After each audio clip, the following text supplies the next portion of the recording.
soaked the sandwich in sauce. Yo! Meerkat Mall.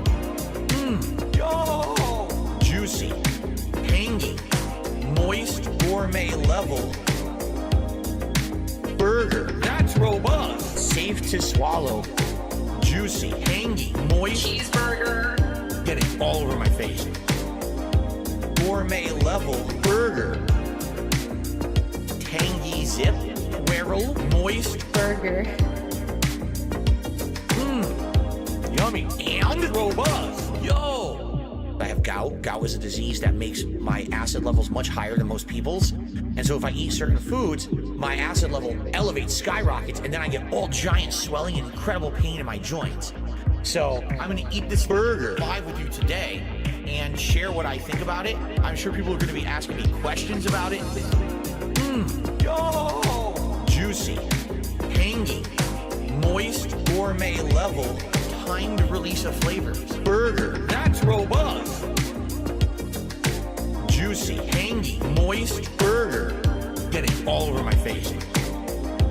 Gourmet level burger. Tangy, whirl, moist. Burger. Yo!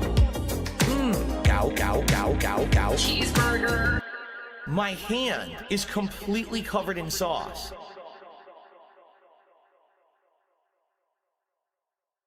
Hello, everybody. Welcome. Coming for you. Because tomorrow's my day off.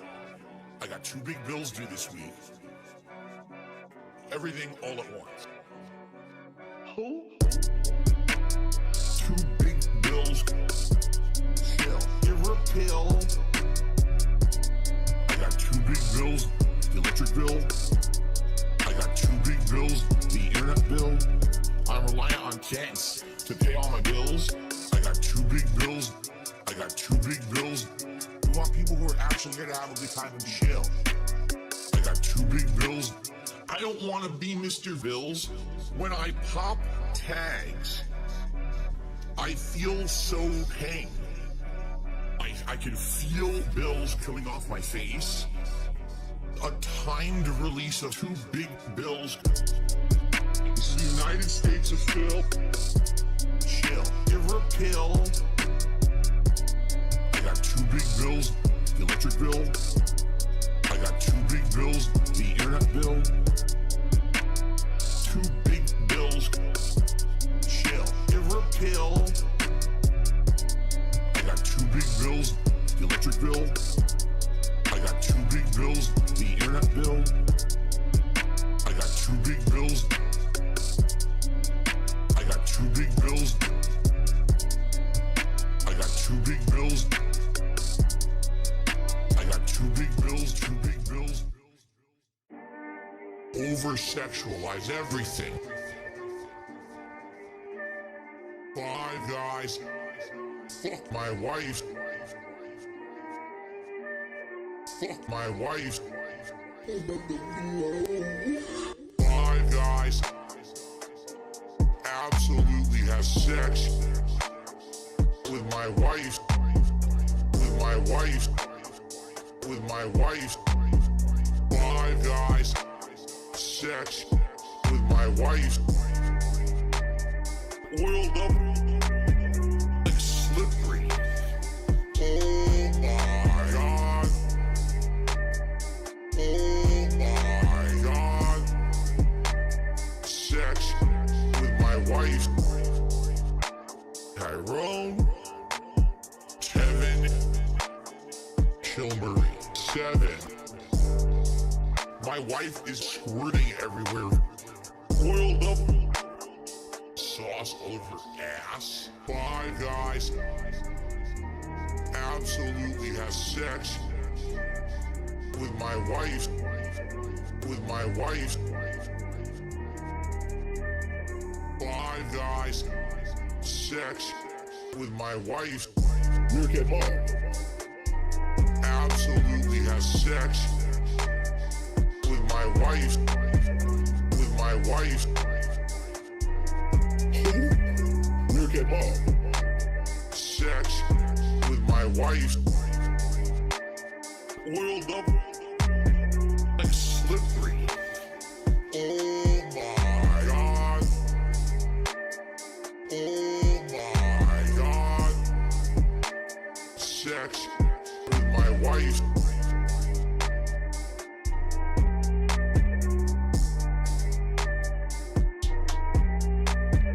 We're with my wife.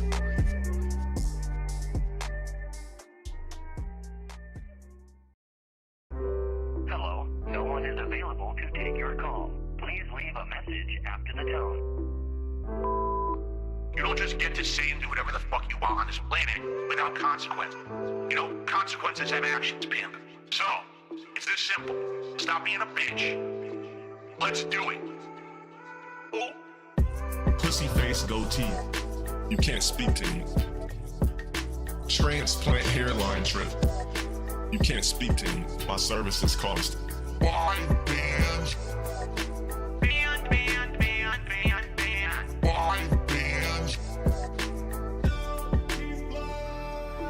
symmetrical jawline, crispy hairline, chiseled, crispy complexion. It's the gym daily, body to kill for. Peanut butter skin. Focus on your sexy, bro. Your shit's looking real poverty, bro. You looking real pale and shit on stream, like pussy face goatee. You can't speak to me. Transplant hairline trip. You can't speak to me. My services cost 5 bands. 5 bands. 5 bands, bro. You fucked up because you took the first step towards a public view. Crispy hairline, crispy jawline. You're not crispy, dumbass. You're crisp. My streams are clean. They don't have a bunch of butter on the screen. Look at my face. It's fat. It's oils. It's grease. Pussy face goatee. You can't speak to me. Transplant hairline trip. You can't speak to me. My services cost 5 bands. 5 bands. And block me. 5 bands. 5 bands. 5 bands,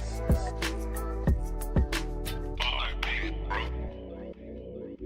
All right? That's someone. Oh, it's all about me. It's not. It's my podcast, not yours. All right? Then again, why did they do that? Why did they just spam my chat for 40 minutes with the same message? So that now there could be highlights of this podcast so that haters can talk about something today. Who? Fuck off. Get banned. Don't come back. It's all about me. Fuck off. Get banned and kiss my ass. It's all about me. I don't care about any of you. You're all insignificant humans. It's all about me. It's all about me. Spammed my fucking podcast, demanding my attention during the time that wasn't even Q&A. Fuck off and get banned and don't come back. We don't want your kind around here. We want people who are actually here to have a good time and be chill. Fuck off, get banned, don't come back. It's all about me. Fuck off, get banned and kiss my ass. It's all about me. I don't care about any of you. You're all insignificant humans. It's all about me.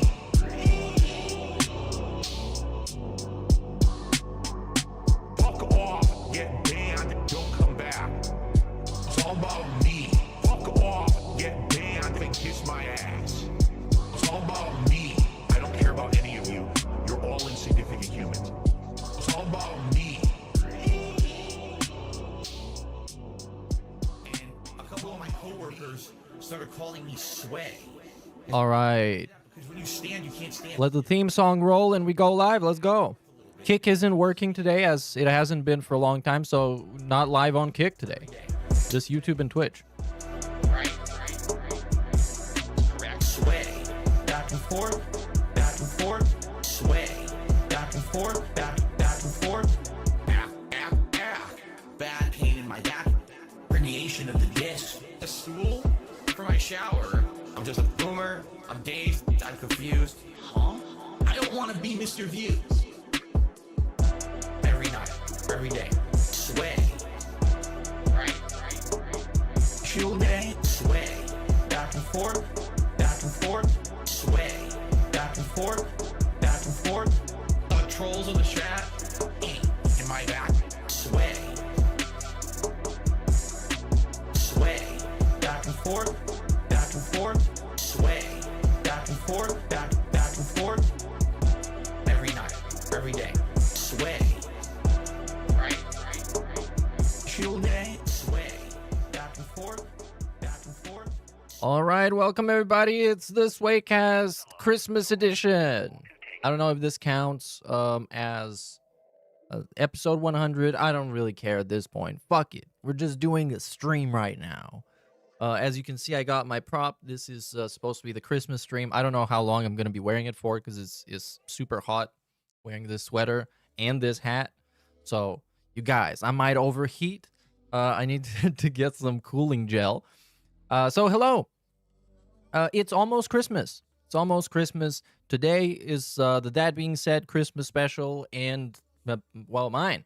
We're going to go through a little bit of a recap of some of the most or more interesting things that happened this year in this cinematic universe. And we're going to see how things shape up for next year. First, I think, let's start with the latest daily wrap, just to see what the fuck is going on right now. Yesterday, something funny happened with the game that he was gifted. So our boy Phil, our boy Sway, gets a free collector's edition of, what was it called? The Taint and Gay? Taint and Gay. And people were outraged. How dare you give Phil a toy? Which I guess is kind of fairly because the guy constantly shits on developers and makes them look bad and calls them names. So I don't think you should be getting free products. And the developer responded on Steam by saying that moving forward, they're going to adjust their policy for giving away stuff, which I'm not surprised that he got something. Sometimes people propose to give you stuff in emails, in like product placement and sponsorships and brand deals. I don't really think the developers had any idea who was getting any of those collector's editions. I just think they had a surplus, so they were just like, let's fucking give it around. But yeah, I don't know if he talked about it yesterday or not. Let's just see what's going on in the DSP Gaming Universe channel. So his, what is that? The Christmas Eve Chill. That's for tomorrow. And for today, we have the Christmas Marathon. Oh, that shit's today. I guess he usually does it on the 23rd. Yeah. I think it's a very good time to make streams around the 23rd. Because then you're going to have time to spend with whoever you're spending it for Christmas. Let's see here. What are we going to do before we start? Let's give some shout-outs. Big ups to Air 666, dude, for the new membership. Bill Brasky for the 29 months. And Infamous KS for 14 months. Big ups Mr. Extravagant for the 10. Who says, just wanted to say Merry Christmas, brother. Thanks for all the laughs over the years. Hope to see you stream more in 2026. Big ups. I hope to see myself stream more and not just lie about streaming more and then streaming less. Blech. I'm good at lying. Shout out to Janoy for the $5. Says, big ups, Merry Christmas. Merry Christmas to you too, brother. And shout out to Soundwave for the $2. Says, tis this season, have some income. There we go. We're here to fill up Santa's bag with gifts. Of course, you're getting none of them. Blech. All the gifts are for me. You're about to get a Grinch, buddy. Look that way. Look that way. Anyways, here, kind of weird thumbnails, though, I have to comment. I have to say. The thumbnails are kind of sus. They look like they have the same face, but somehow it's been made different. I think maybe he used AI to make it different. I don't know why you would make it different. I guess make him smile, because this is a very unconvincing DSP smile. By the way, the chat is broken on the layout, I think, because accidentally, when I was setting stuff up earlier, what happened was I went live for about like 2 seconds. Okay, this should be it. And then got fixed. So, Unless it didn't get fixed and this is just like the old chat. I don't fucking know. I don't know. I'm sorry. Anyways, it's been 15 minutes. We rambled enough. We played enough music. Let's see what is going on the level 1. Oh, some awesome views. We got the daily wrap 2 hours ago. Arc Raiders and Power Wash Chill. Let's see what he's going to be doing for the Christmas marathon. I also heard it was a big mess because he was scolding the viewers because they were recommending games that he said he wasn't going to play. So, yeah. All right, this one.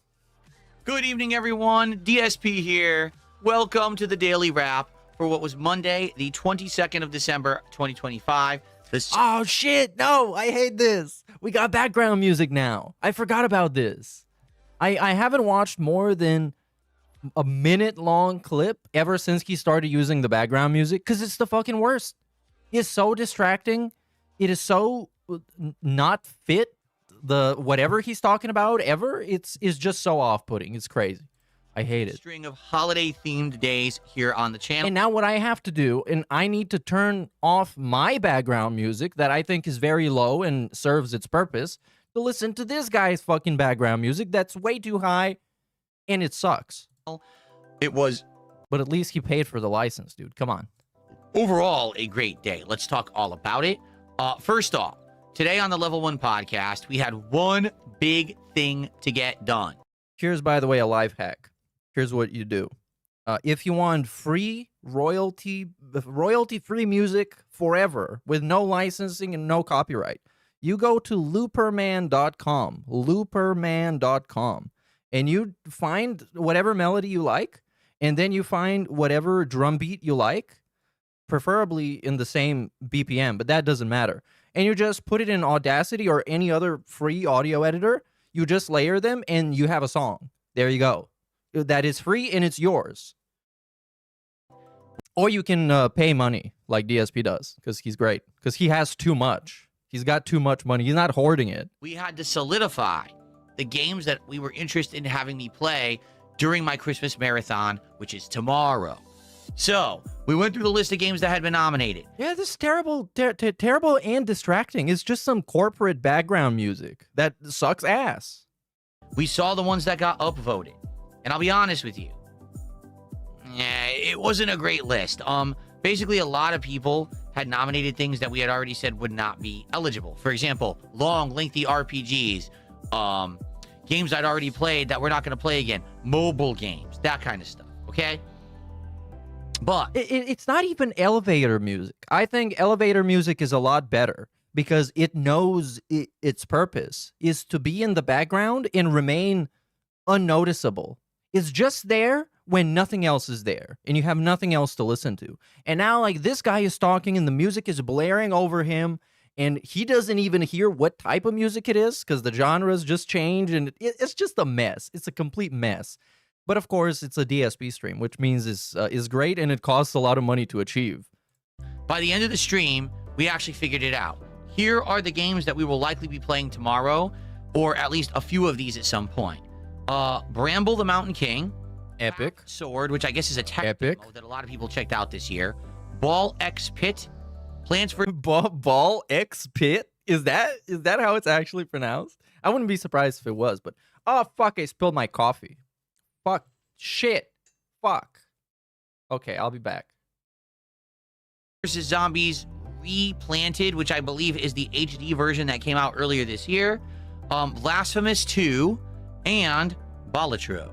All right. So, good variety of games to check out. Not to say that we're going to play all of them or many of them, because tomorrow is going to be a very special event we'll talk about in a second. We've got so much going on tomorrow. It's not really about the games, although the games can definitely be a big part of the event. It's more about just a lot of content and a lot of hangout, holiday fun.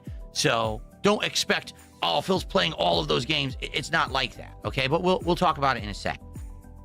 So, after a very fun and chill podcast, which people attempted to derail with drama, which I completely ignored because I don't care about drama. I have better things to do. We then went over and played some Arc Raiders. And today was a fun day where my goal was very simple. What I wanted to do in Arc Raiders was get the crafting components to upgrade. Good evening, everyone. DSP here. Welcome to the Daily Wrap for what was Monday, the 22nd of December. All right, I'm back. Did something break? I think it did. I think I broke it, actually. Days here on the channel. It was... All right, we are back. I think I pressed back. There we go. Good evening, everyone. But I do think the majority of people that are there to chill. And there was a good amount of people there chilling and enjoying. But particularly, we had a ton of support tonight. We had people super chatting. We had there we go of membership, or subs. We even had some tips. Ridiculous support, like over the top support. Now, mostly, I do want to say I think it's because it's the holiday week. I think because it's Christmas week, people were out in droves and really wanted to support, and I appreciate that. This is not even the first time I spill my coffee this week. Fucking great. Okay, sorry about that. We're back. I'm not expecting that every time for Power Wash Simulator 2. But here's what I'm hoping. I'm hoping that Power Wash Simulator 2 doesn't immediately degrade down to what Truck Sim was, because I like the chill stream vibe of it, that we interact and talk, and that's more of the focus. But I don't want to have like 150 people there total, and now we have to rely on just a small group of people to keep it afloat. You know what I'm saying? I would hope that maybe if you want to hang out with me, you'll come to these streams. This is so pathetic. Imagine realizing that this is going to be the rest of your life. Is every time something decent happen, you're just paranoid and nervous that it's gonna stop and it's gonna go away and you're gonna be miserable again. What a great fucking life. A lot of conversation. It's very fun. But you could have had my life and spill your coffee all the time. By the way, look at what I got from China. Actually, my girlfriend got it for me. It's a little pick holder for all my picks that I want to hold for guitars in other musician type activities. I don't know. Maybe it's just not everyone's cup of tea. Tonight was great. But I am a little worried that within a few weeks' time of playing this, that maybe we're going to have a big decline in people showing up, and then it's not going to be viable anymore. I guess we'll have to see, all right? You know, not every night's going to be crazy like tonight. We're going to end up with nights that end up being more like how Truck Sim was, you know? Also, I had a couple drinks, and I only got about a drink and a half in. Yeah, this doesn't count. This doesn't count as a drink. This is like what women drink and pass it off as drinking. This is not a drink. Come on. It's not even a fucking beer. Seltzers, but they're also not great. They're kind of okay. What, it's got like 3% alcohol? So maybe that's why I'm just not drinking as much of it. Come on. This is for people who drive after, like, events. It's the designated driver drink. Anyway, overall, today was a great streaming day. Obviously, a ton of chill vibes, a ton of support. I'm not going to complain. It was amazing, all right? So here's the deal. Tomorrow's the Christmas marathon. Here's how it's going to go down. We're going to start off between 11 and 11:30 a.m. when I get in here. We're going to set up and we're going to chill. The whole first hour or so will be just a hangout session. Let me show you the special liquor that I have for the event. Yes, this background music is coming from DSP's video. And it's so bad that it's fucking up my stream. That's how it works. So now I need to do some, I don't even know what you can do. I don't know if you can do like a live noise gate, because the volumes overlap. If it was much quieter, then I could even remove it with a noise gate. But now I can't fucking do that. Let's get into it. I'm going to show you my first Christmas sweater. I have 4 Christmas sweaters and 2 ugly, ugly shirts that I bought to wear during this event. It's paid for, right? You pay for the Switch. Come on. I'll do multiple wardrobe changes during the course of the day. So we're going to probably hang out for like an hour. Then we're going to do the gaming schedule update, which maybe take another hour, maybe not. What I want to do is go through the game's release schedule for 2026 and finally document each game that has a solid release date that we're interested in. Oh no. Oh no. Oh no. I am praying for your soul, person who's going to sit through this. This is like, it's the fucking worst. It's the fucking worst, legit. And every time he does it, every time he does the schedule segments, it takes like an hour and a half and it destroys the pacing of the whole stream. It destroys any sense of excitement or anything else that is not boredom.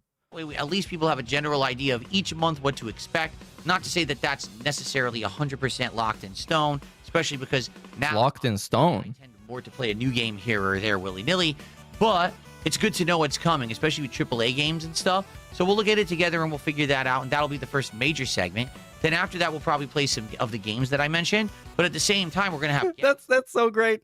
He's epic. Oh, yeah, we're going to get to the guest. But we start off with the worst and lengthiest and most boring segment. So in case there's people excited for the Christmas event, their excitement is going to be obliterated immediately. We're gonna probably have a guest. I believe the first guest might be on in the early afternoon. Then we're definitely gonna have a guest at night, and then there's a couple maybes that may or may not show up at very. Whoa, he's got a rotating cast of guests. It's crazy.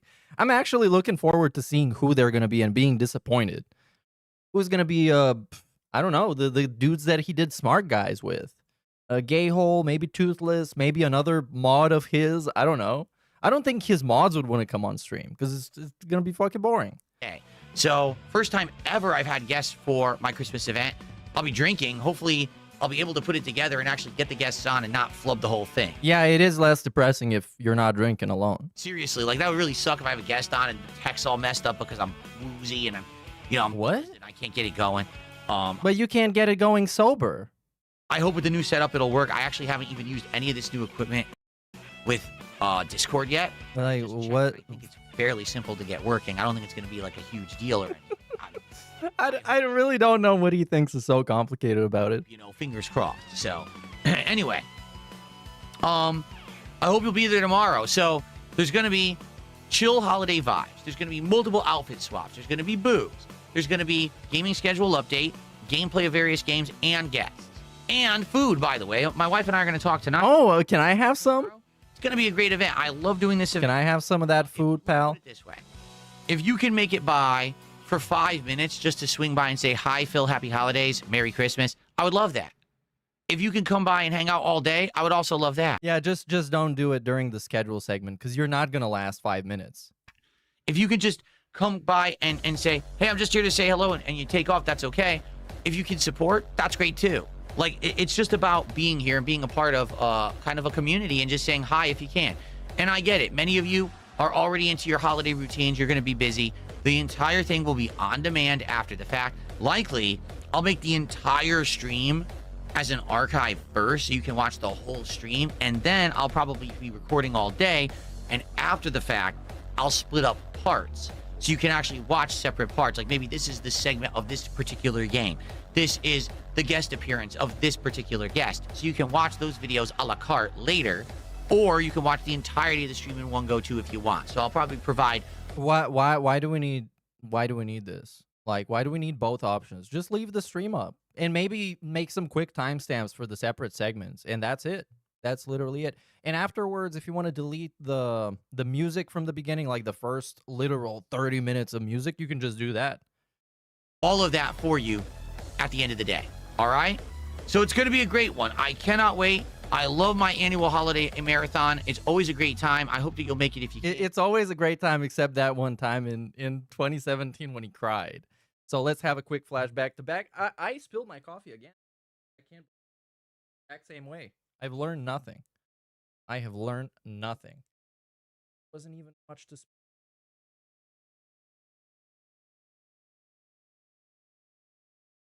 All right. Now, DSP Gaming Christmas 2017.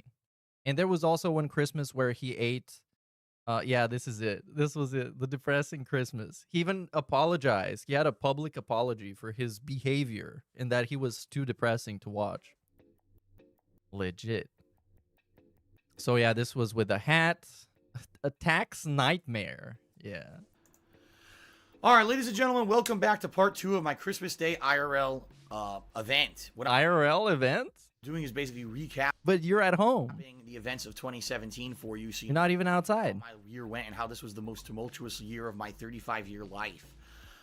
Yeah, this is a great segment.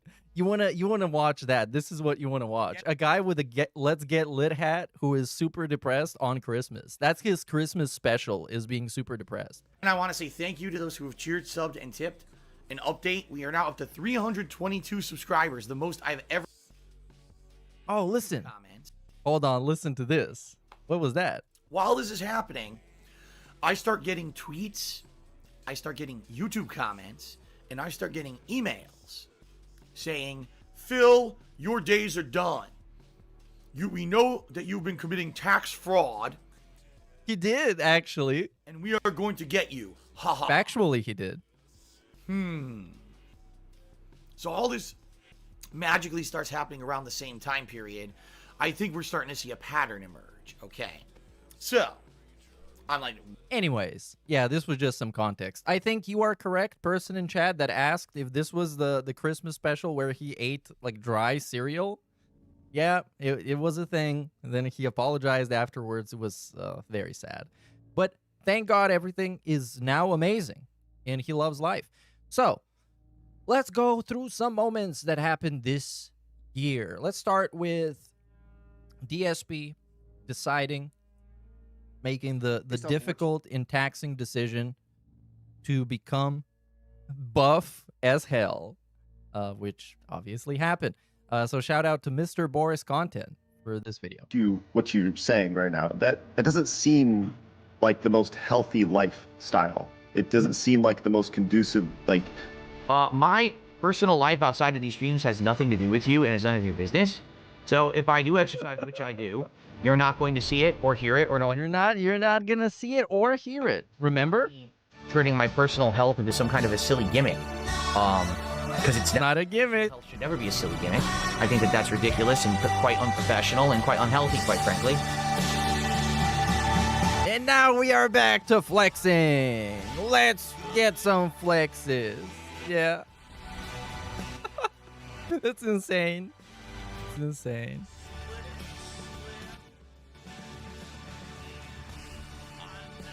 And every time he looked at himself in OBS, it's fucking crazy how self-centered this guy is. All right, I guess a quick recap, because there isn't like one big segment that I can play that explains all of this, as far as I know. So at some point this year, he decided he was going to start working out. And then I guess he did, and nobody noticed, so he needed to tell everybody and start flexing. He was flexing like crazy all the time. He was trying to come up with reasons to flex. He would take the bait constantly when somebody tried to bait him into talking about it. So yeah, but I think that is now over because he doesn't want to flex anymore. He doesn't want to do any of those weird gimmicks or talk about them. So that didn't last long. I guess that's it. That's why I wanted to start out with this, because it's pretty quick. Next is something that I think might go under many people's radar, because it was just kind of a brief segment this year, but I'm gonna let the context speak for itself. First, shout out Malcolm X Square for the follow on Twitch. Infamous KS for 14 months, dude. Big ups. XJS for 17 months, says Mary Chrysler. And big ups J-Dog, who says, does he think the background music will make him be clipped less? Seems like something he might think in his light bulb head. Yes, I believe that. I think you're right. I think he might be thinking that, and that's why he left it so loud. But that's just another time where he sabotages his own content. He makes himself less watchable and interesting just so people can make fun of him less. And it's not working. And it's not working. Because now we're just going to make fun of how bad the fucking music is. So this is a memology video. I'll give him a shout out after you find out what this is about. It's the idea that I had last night. Well, He had a secret idea one night. I had not really an epiphany, okay? Because I'm going to be honest with you guys. I don't think that this idea is going to appeal to everyone. I think that this idea will appeal to a certain demographic and percentile of my audience. But if it's enough that you guys think the idea is a good one, A certain percentile, by the if way. it works. And if it doesn't work, that's okay. It's actually something very different. It's something that blew people's minds when I mentioned it. They were like, are you kidding? What? And of course, some idiots make fun of it, but it's something that's very common. It's something that's very commonplace. All right, my idea. Yes. Is every once in a while Yes. to review Yes. some cologne. The way he said it, you could see To review Yes. some cologne. the look on his face. He really thought he did something. He really thought that was a great idea. Let's review this thing that you can't even fucking smell. And I'm gonna give you an incoherent rambling about how it smells, and I guess you believe it. Because this guy is really bad at describing what things look like, feel like, taste like, smell like. He's really bad at it. And now he wants to become like the ultimate bad at the thing. by reviewing the hardest thing to review, a smell. No! All right. So, for example, today I am wearing this fragrance right now, and I could smell it. All right, review it. Great, by the way. All right. Okay. And the reason that I think that this would be an interesting thing to do would be cologne is all over the place. For no exaggeration, $100+ a bottle. Sure, it'll say, oh, it has notes of bergamot and sandalwood. What the fuck does that mean? But I mean, that's how you describe it, right? Because there's the cologne enthusiasts, the level 99 cologne users who know what this means, and they know what the bergamot and sandalwood smells like. And then DSP is gonna start reviewing this and be like, yeah, this smells like, it's kind of like sweet, but also it's kind of like savory, and it's got like an interesting style. That explains nothing. That explains nothing. You just said a bunch of nothing. Bopping them around. I'm going to drop a ton of money to get cologne, and I'm not going to know what it smells like because you're going to drop these weird names that no one, who the fuck smells sandalwood and knows what that He's so mad. Like, why is he mad? is? That's why you go to the store. You go to the cologne store for men, and you get like a little tester. I forgot how it was called. A sample, and you just sniff it. And you're like, that smells nice. I will buy it. The only person who can review fragrances properly, to my satisfaction, is Jeremy Fragrance. Which I'm just gonna play a random clip completely with no context. This is the peak of masculinity. This is the peak reviewing fragrances. This is it. It doesn't get better than this. Last one I don't talk so much about is Perry Ellis 360 Red. I love it, man. It's the dildo of the fragrance industry, and yeah, it's not so funny actually. Still don't know how to talk about the topic of masturbating. It's difficult, man. I do it, but I don't come, and you know, it's like if I can be that honest, but it's simply to boost my power type of vibe. All right, ultimately, of course, I want to have a girlfriend and a wife. Turning that girlfriend into a wife and have great kids. So that's Perry Ellis 360. That's it. That's Perry Ellis 360, you guys. This is how you do it. And this boy can never come close. Our boy Dark can never come close. Right? A bottle like this would cost you anywhere between $80 to $150. So the thing is, do you really want to mess around getting that? Even the smaller size, like the 1 ounce size, right? Which is very little and will probably be gone in a short period of time. That's like $50.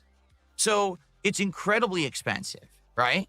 Okay, you're gonna get a bonus clip from Jeremy, because I just got reminded of this one. I think it's yeah, this one. I got into the gay community. I liked the attention, but I was not gay, and I still don't consider myself gay, but I had a lot of experience, and actually I do like the gay community. But it was a bit of a tragedy, and I did things that I did not like.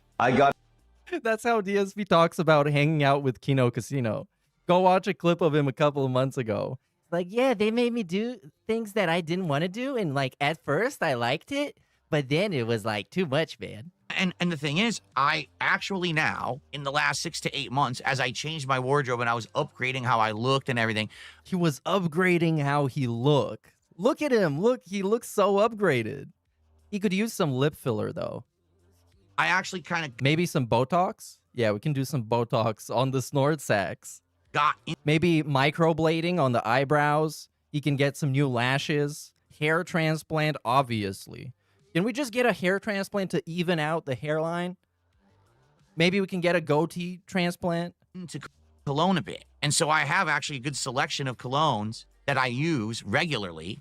Some of them I really liked, some I hated. We could actually do a series where I can show you guys, okay? And he's already disappointed. He saw people didn't like it. He is already mad. Different products. He's not even finished with the pitch, and he already got shut down. Worst episode of Shark Tank. Product of different level. I could show you the cheapest of the cheap, but actually is pretty good. I can show you stuff that's way expensive, or we could show you in between. I can describe how different they are. Because, for example, dude, just so you know, Who fucking cares? the way the show would work is basically I would take whatever scent I'm wearing that particular day. All right. So basically this one, but again, I'm not going to reveal what this is right now, but this Why particular not? fragrance, I'm wearing it today. If we hit the 10 goal milestone today, all right, I would say, hey, so here's the fragrance I'm wearing today. Let's do a review of it. And I don't know if it's going to be DSP tries it or it could be something different. It could be DSP smells it, right? Who knows? I'm not sure. I feel like DSP here's smells the it. value would be. Number one, I could Okay, what's the value? Let's get sold on this idea. What value are we going to produce for the shareholders? Come on. show you the actual packaging.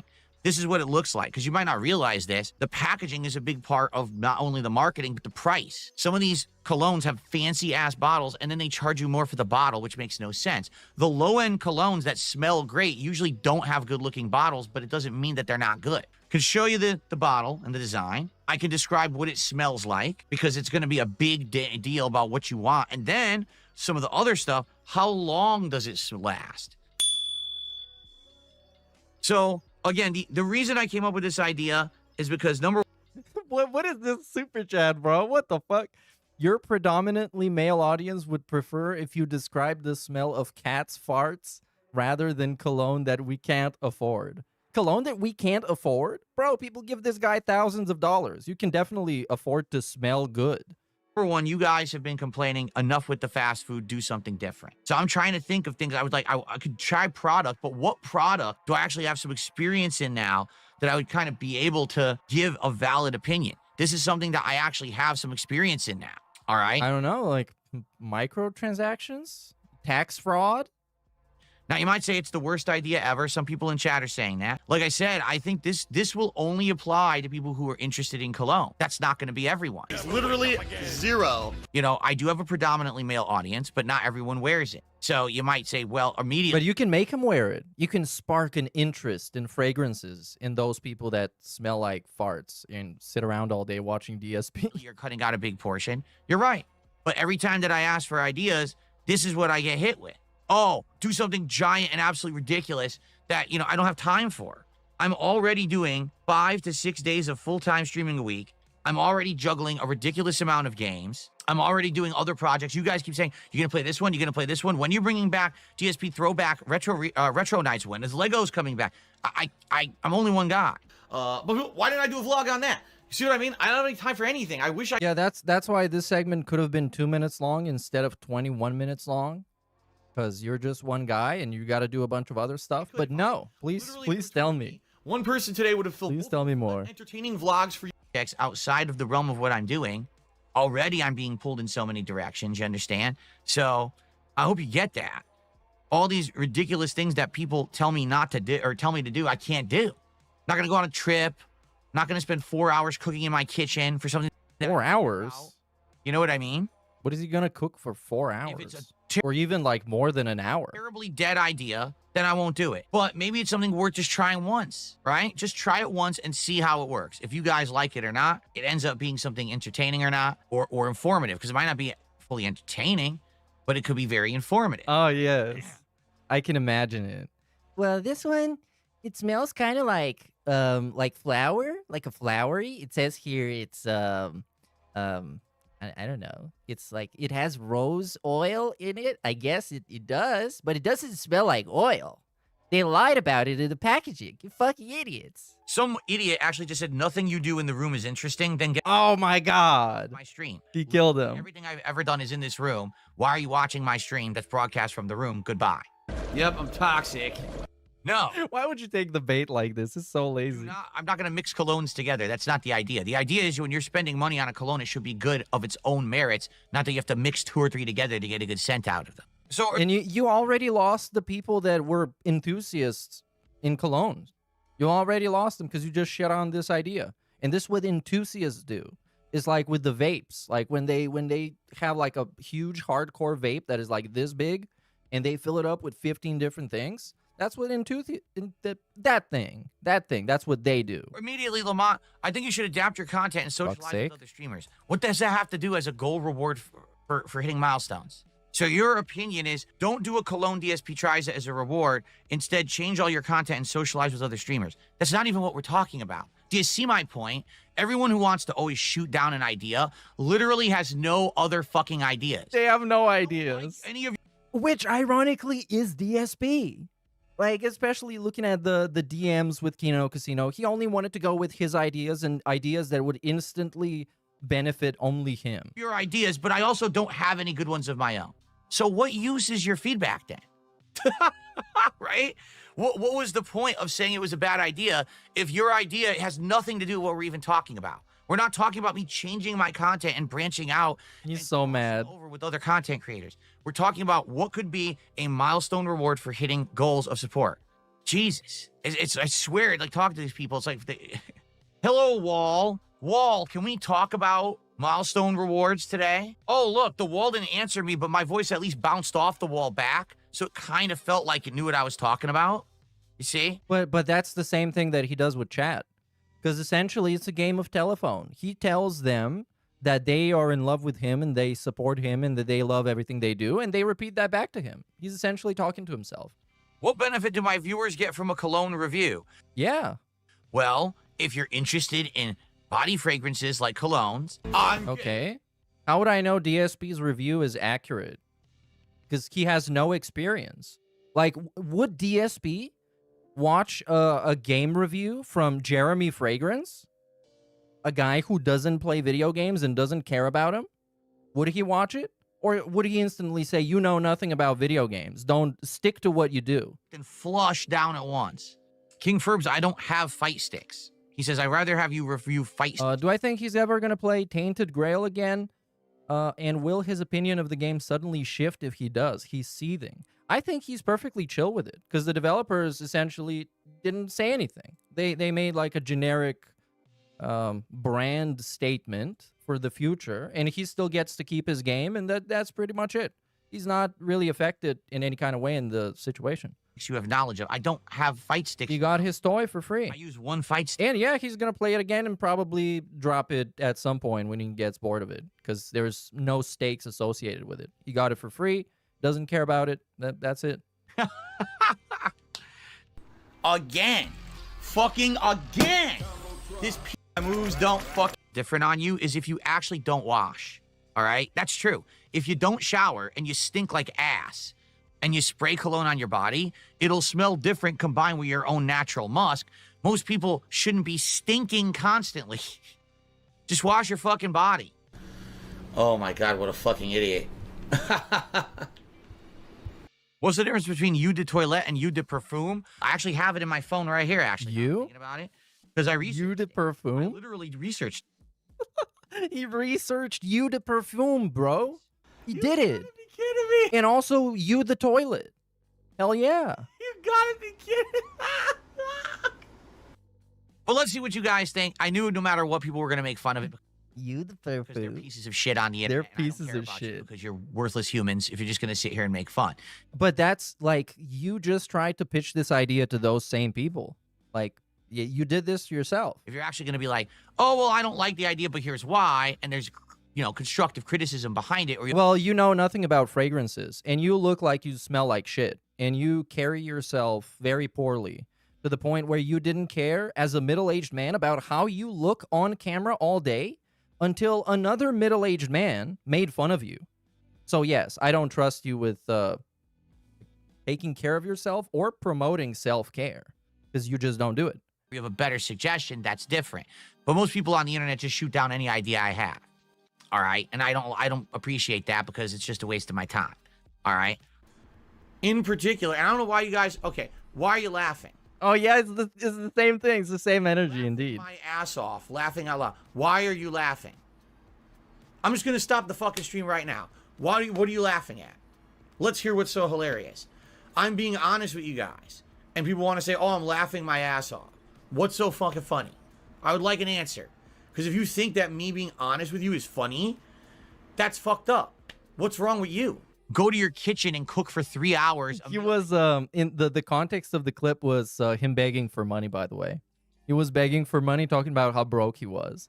And someone in the chat said, laughing my ass off. They said LMAO. I would like an answer. Because if you think He would that like being an honest answer. with you is funny, that's fucked up. What's wrong with you? Go to your Well, why is it fucked up though? Why would I think why isn't it funny that the guy who always lies about stuff is trying to be honest for once? Of course, that's fucking funny. That's hilarious. your kitchen and cook for 3 hours a meal that you don't know how to cook. Waste everyone's time. By the way, you have no way to film it, but that's okay. Just go do it. But why doesn't he know how to cook it? There's recipes on the internet that he says even Cat can do. Like, no, So if even Cat can do it, everybody can. stupid. No, I'm not going to go do an IRL stream and get arrested and get because I'm getting harassed by people in real life and swatted and shit. I'm not dumb. He's gonna get swatted on the street? That's the thing. These are the What is he fucking talking about? Of course, I don't consider him ever doing an IRL stream because his dark side Phil, the hermit. suggestions I get. The world's dumbest suggestions. Because that's what people want. They want to fuck with me and they want to fuck with my life. I'm trying to think of things that are viable, that are safe for me and my family and my setup and different Safe ideas for that I his can add family. to that maybe there's some meaning behind it rather than just dumb shit. But that's the problem with people on the internet. They just constantly want dumb shit, and I don't do dumb shit, and you know that. No, let's just review some cologne. And also, yeah, we're gonna be looking at some other clips of him showing his underwear, of him showing his socks for money. He doesn't do dumb shit. If this were back in the day, and if this were back when I was brainstorming ideas, for example, when I first thought up DSP tries it and stuff like that, people would have absolutely positively loved the idea. They would have been like, that's a great idea. That's interesting. That's something different. We like just hearing Phil's take on anything. So to hear his take on something like this, where he has a vested interest and he's had some experience in, we'd love that. But today, literally any idea I come up with, everyone just shoots down because, of course, that's the game of the internet, is to say that everything that DSP does is crappy and a bad idea. It is. It is. Dump on it, right? So that's the thing. Like, you got to understand that for every 20, 30, 40 people that say to me that's a bad idea, probably 39 of them are LARPing as people who care, and they're just assholes. And then Okay, then, if he believes it's such a great idea and it's gonna be so successful and his audience is gonna love it, just do it. Then just do it. Why do you need everybody's fucking approval? Especially the approval of people you know disagree with you on purpose. maybe one person actually didn't like the idea. Because here, you want to know the perfect example of that? Here's the perfect example of that. People keep telling me, Phil, DSP tries it, fast food is played out, do something different. And every time I try something different, it gets absolutely no attention, no views, and it's hard as hell to hit the milestone goal to even get it to happen. But then when I go back and I say, we're back to fast food, boom, immediately, support, people are excited, people watch, people like it. It's called the vocal minority. It's the people who want to bitch the loudest, but actually don't care because they're just LARPing as people who care to try to fuck with me. But they're not the minority. They are the majority, because you just said out of the 40 people, 39 of them are LARPers. So that's a overwhelming majority. So I'm not stupid, all right? I'm not going to just because a bunch of fucking assholes in the chat are like, what a bad idea. Yeah, what a great way to approach a new idea. It's so bad. It's so bad. So what's your better idea? Do an IRL stream so everyone can call the cops on you. Go fuck yourself. They're going to call the cops on Phil. Bullshit. Really, I am. I'm tired of people just shooting down every possible thing I come up with and say that it sucks, but you have absolutely nothing of any credit or worth to counter with. Yeah, but you're supposed to be the guy to come up with the ideas, and I'm supposed to be the guy to watch the videos and decide if I like the idea or not. Like, that's just how it is. Because the truth is, you don't care.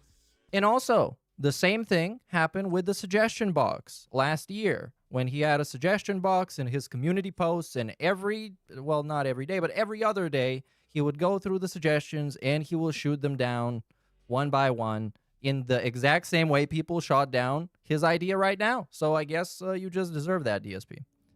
If it's good or not, you just want to tell me it's not so that you fucking think that you're bothering me, right? And But they obviously are. Like, this is a 20-minute rant about how people don't like his idea of smelling perfume and telling you what it smells like. Prove it. You ready? So Tangy Flavor says, I'm not going to lie, DSP. You can't give us a terrible idea and get mad. All right, Tangy Flavor, what's your better idea? Let's hear it right now. Because you had to open your mouth on my stream, I want to hear your better idea for a milestone reward for goals being hit right now. Right now. Why'd you open your mouth? Why? Why do I fucking work for you? Are we in your class? Are you some kind of a fucking authority? Bro, you're a fucking gameplay shitty streamer. Get a grip. Because you know better than everyone, right? My ideas are bad, Yeah. right? Always. So what's your better idea? What's your better idea? Let's hear it right now.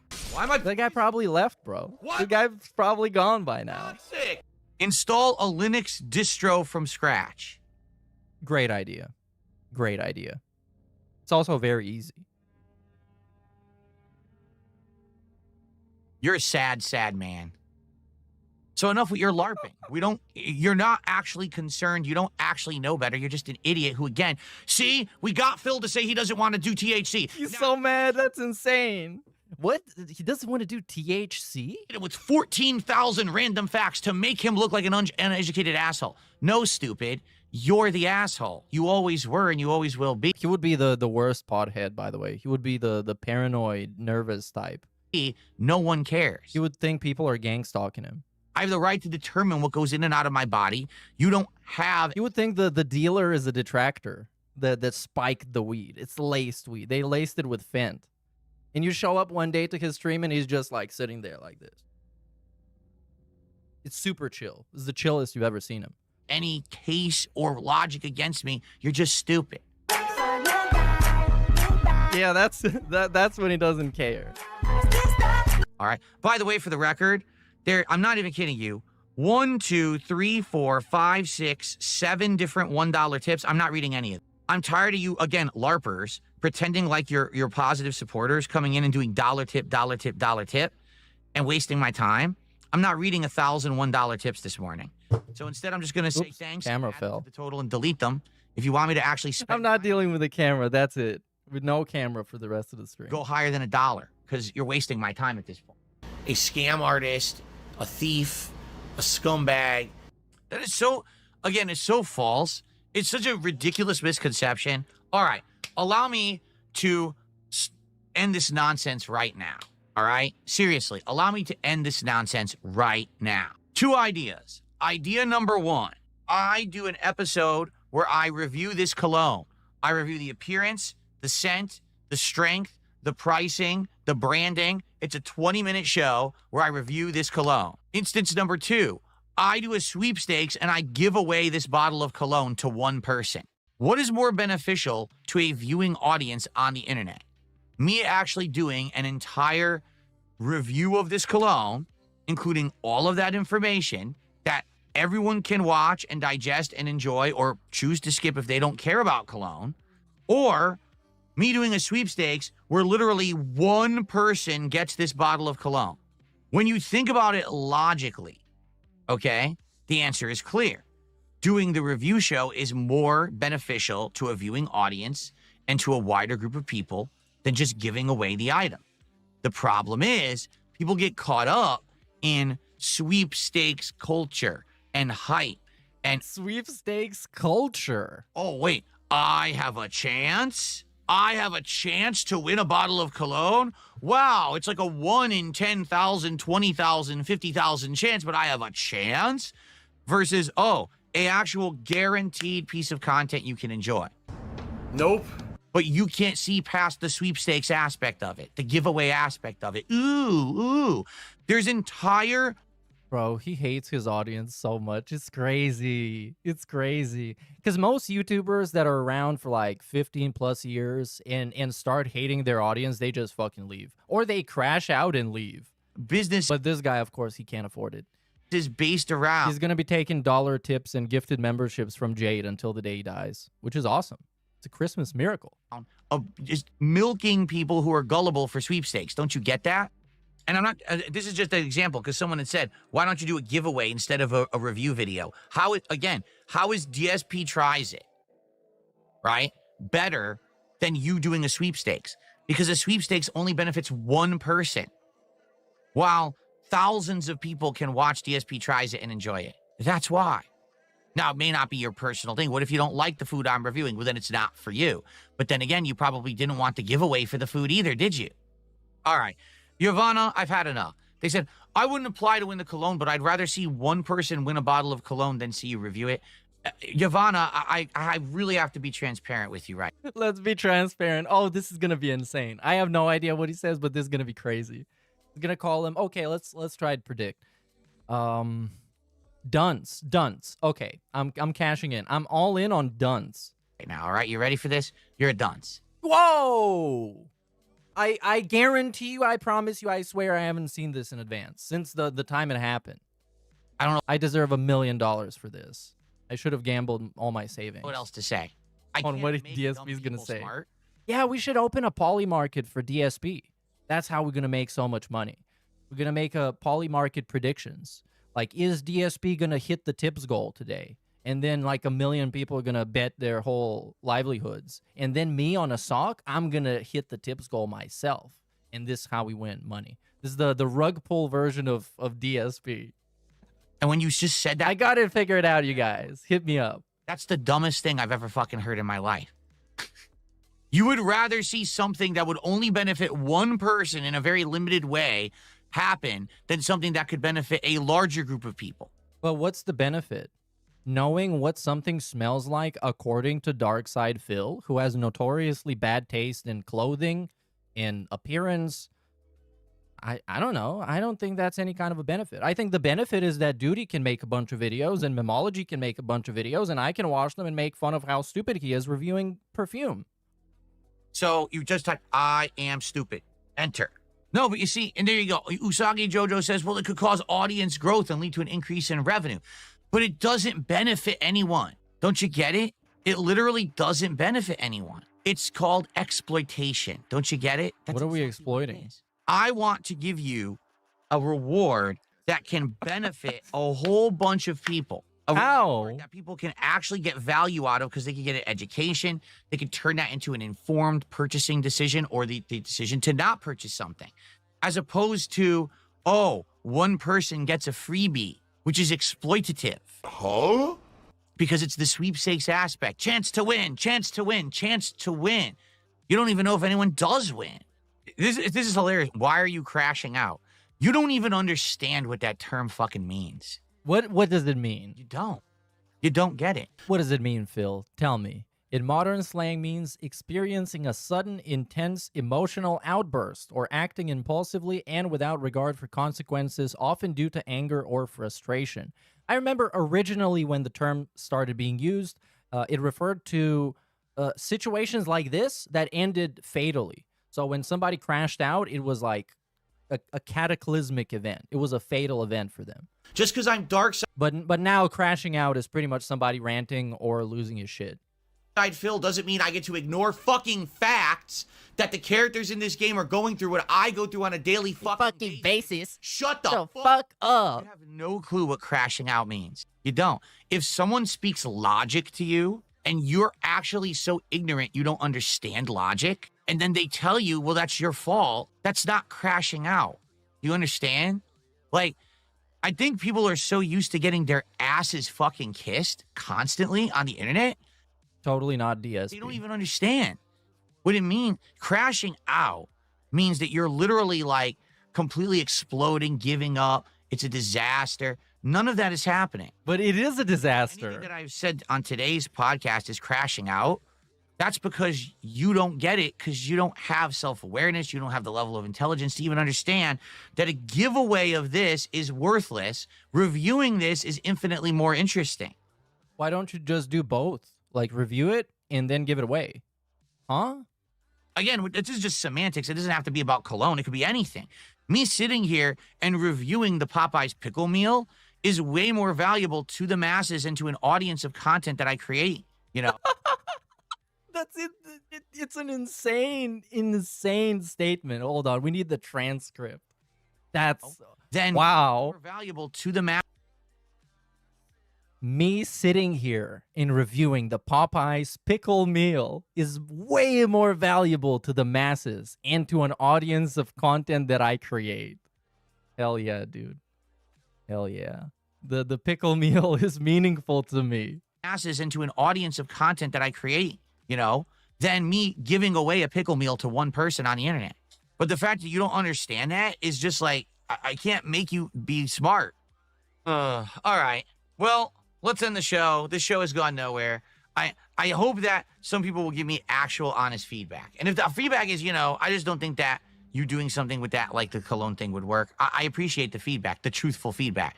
But you have to understand that every single time that I stream, I'm not kidding, there's probably like 50 people who are LARPers who come to my content and aren't interested in anything positive. They're just here to crap on me constantly, say everything I do is bad. And they're not here to help or contribute or suggest. They're just here to say dumb shit. So it's always hard for me to try to judge real, That is true. That is true. Because obviously the trolls, they just go against what he says. But I think factually this is a very bad idea to review perfume, cologne, whatever. real, Stupid. actual. And also it's desperate. And this whole segment is very desperate. Because it's a desperate man having a desperate Hail Mary idea and no one fucking likes it. So it's even more demoralizing to him. Feedback from anyone. A guy who was already very critically demoralized. Anyways, next, we have a very positive segment. Very positive here. Let's turn up the positivity after this sad segment. Because here we have Mighty D's video, Drunk DSP Cries Like a Baby on his 43rd birthday. Am I getting so much support recently? What has happened? Because here's He's also drunk. Of course, you don't need me to point that out, but he is. Meanwhile, though, let me just do some shout-outs real quick. Big ups Meth Bear for the $5 tip. Celebrate Bulgar Christmas. Man can buy wife at Christmas market. Only gypsies. Bet on pit fights between Turks and gypsies. Bribe local official like every other day. But on Christmas, we have a special offering for the official, obviously. You don't know the customs at all.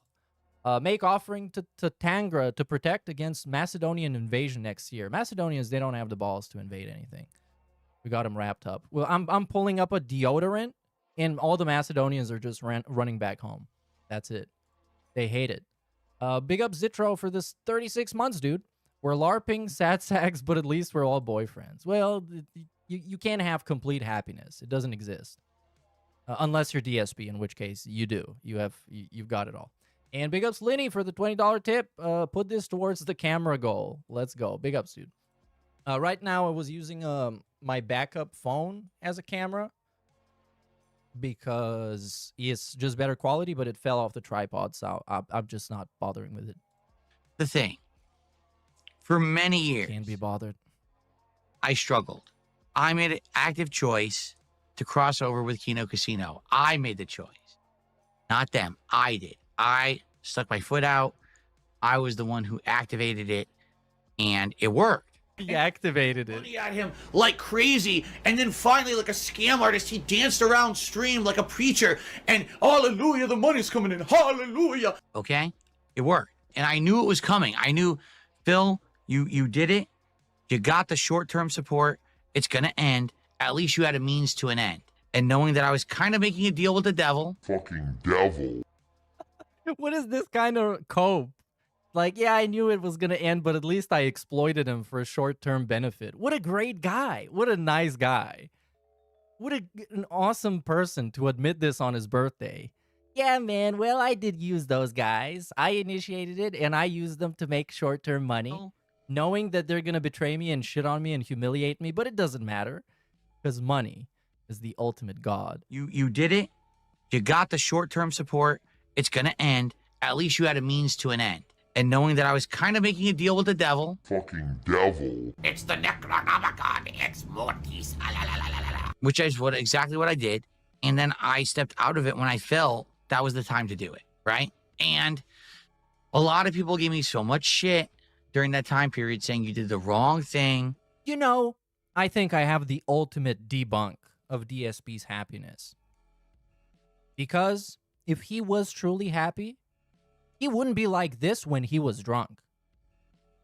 Like when a person is happy and you see their drunk side, it tells you how they're actually feeling. And this guy got drunk and sat here on his birthday special stream, having a pity party for himself, and how fucking Kino Casino used him and abused him and exploited him. But at least he got some money out of it. You messed up, okay? So yeah. Okay? And I Definitely. If I'm hearing speeches from like this from you when you're drunk, you're not happy, bro. knew that people were gonna Stop hate trying to convince us. But I tried to like tell people, no, understand, I'm doing the right thing. And then once I stepped out of it a few weeks ago, I was very nervous. I don't get it because I don't feel like I've really changed down here. Sure, that's great. That's a great bit. Also, of course, as we remember, the whole Kino Casino thing was scripted by him. Like it was a part of his plan, the King Snake plan, but I don't think it actually ended up. Yeah. As we can see here, he's admitting kind of that it was not a part of the plan, and it was all the way everybody thinks it was. My trolls are exponentially increasing my reach. I know that your trolls are, don't you understand that your trolls are getting more views than you? Yes. I get it. There's nothing wrong with that. That's a huge cope. That's a huge cope. There was nothing wrong with that, but then we're going to sue them. I'm going to play that as the next segment. Don't you get it? They are giving me more than I've ever had before. They are giving me more attention, reach, and success than I've ever had before. Kind of. And I don't have to do anything. Not really. So, kind of. Of course, naturally, more eyes are going to be on DSP because more people are laughing at him. More eyes are on him for the wrong reasons. This is inevitable. You cannot avoid it with any kind of any person that is somewhat even considered interesting on the internet will have people talking about him to some extent. Well, with DSP, though, where it turns against him is that it's kind of bad publicity that takes away the credibility from himself, and it takes away any ability for people to take him seriously.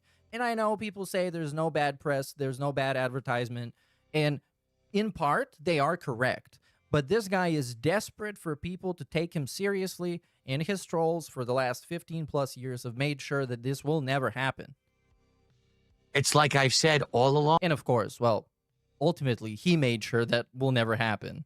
Because this is just a clip from his stream. Oh, the king doesn't have to lift a finger. The king just sits here on his throne, Begging.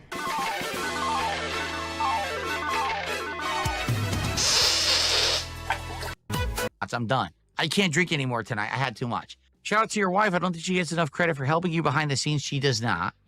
For food and dealing with disrespectful trolls, you're absolutely right on that regard. Dealing with the trolls. Keep her. I hope God continues to bless her. Me too.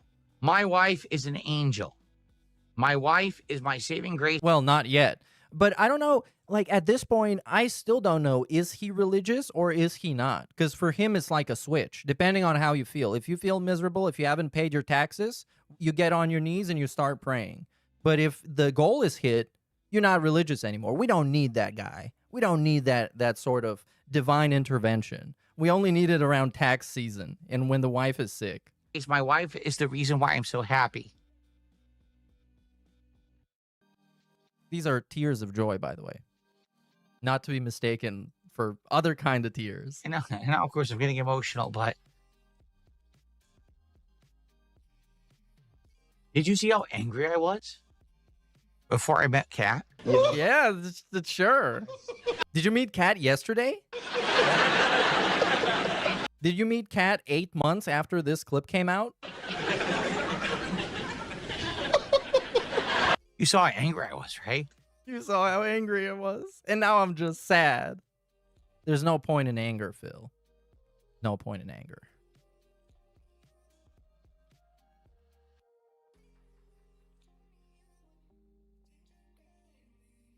Hello?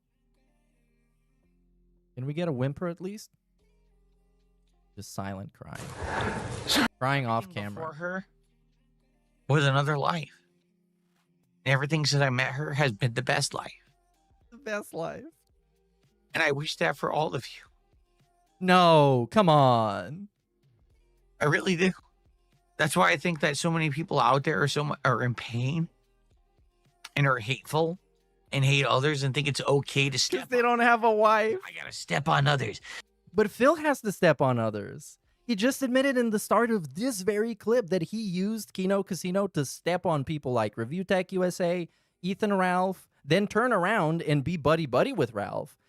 He was making fun of that guy, Cog, that fucking guy. He used every chance he got to step on people. To get ahead.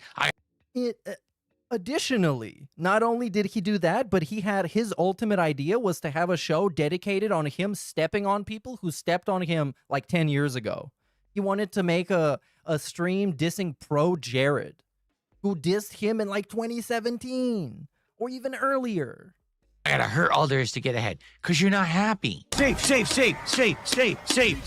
You didn't do anything. This coming from the guy that holds 15-year-long grudges and waits for companies to declare bankruptcy to do a victory lap on them. And he's again stepping on people, of course. Fucking retard. Because if you were happy, you wouldn't want to crush others. 100% zero thought in the head. It's a brainless twit. You would need to crush others because you would be okay. There's so many people out there who are hurting and no one gets it. No one gets it. They suffer in silence. Once you get it, what are we getting? Do that anymore. You're a terrible player. You're awful. You don't understand Street Fighter. You don't need to be upset about every little idiot who says something about you. Every little moron. You're kind of talking to yourself here, buddy. This is a self-help segment. Who pokes at you. You know, you don't need to hyper focus on the negative. You can just be positive about the good things in your life. Guy is awful. You can kiss my fucking ass. And people don't get it. They don't. Because they don't have that. And I feel bad, but I can't make you understand that until you have it. So I wish that upon all of you. Because my life is so much better because of my wife.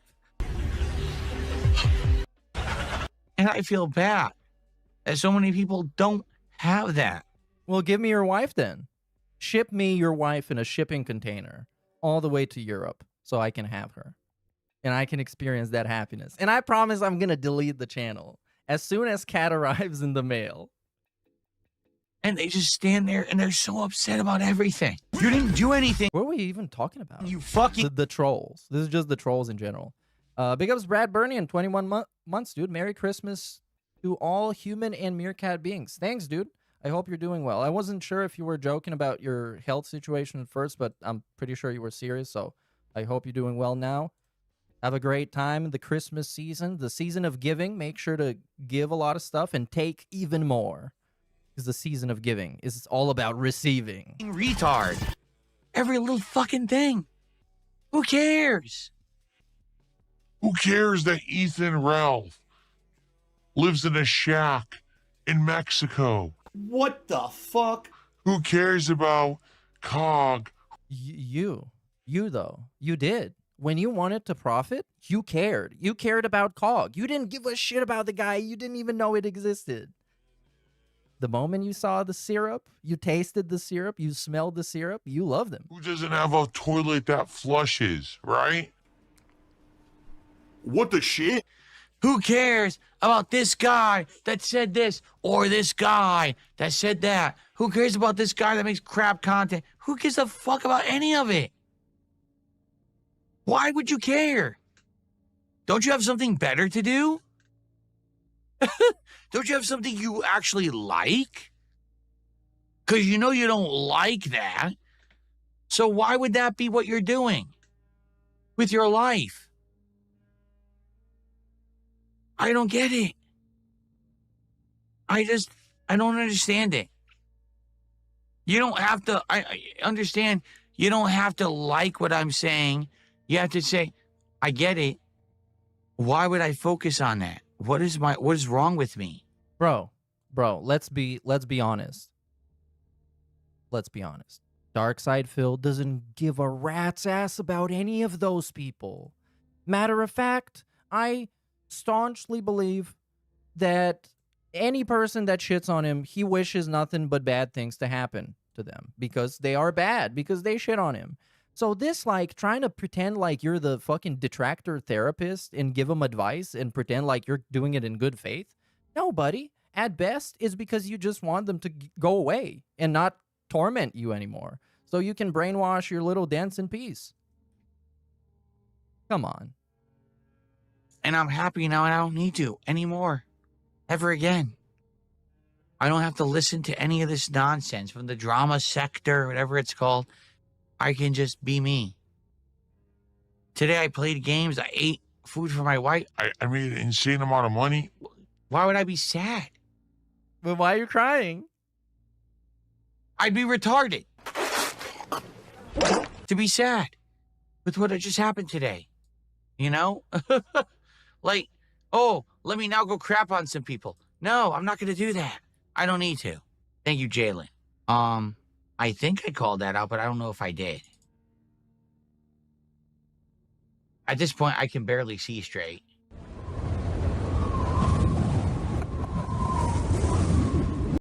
Today indeed is my birthday. The day was my birthday.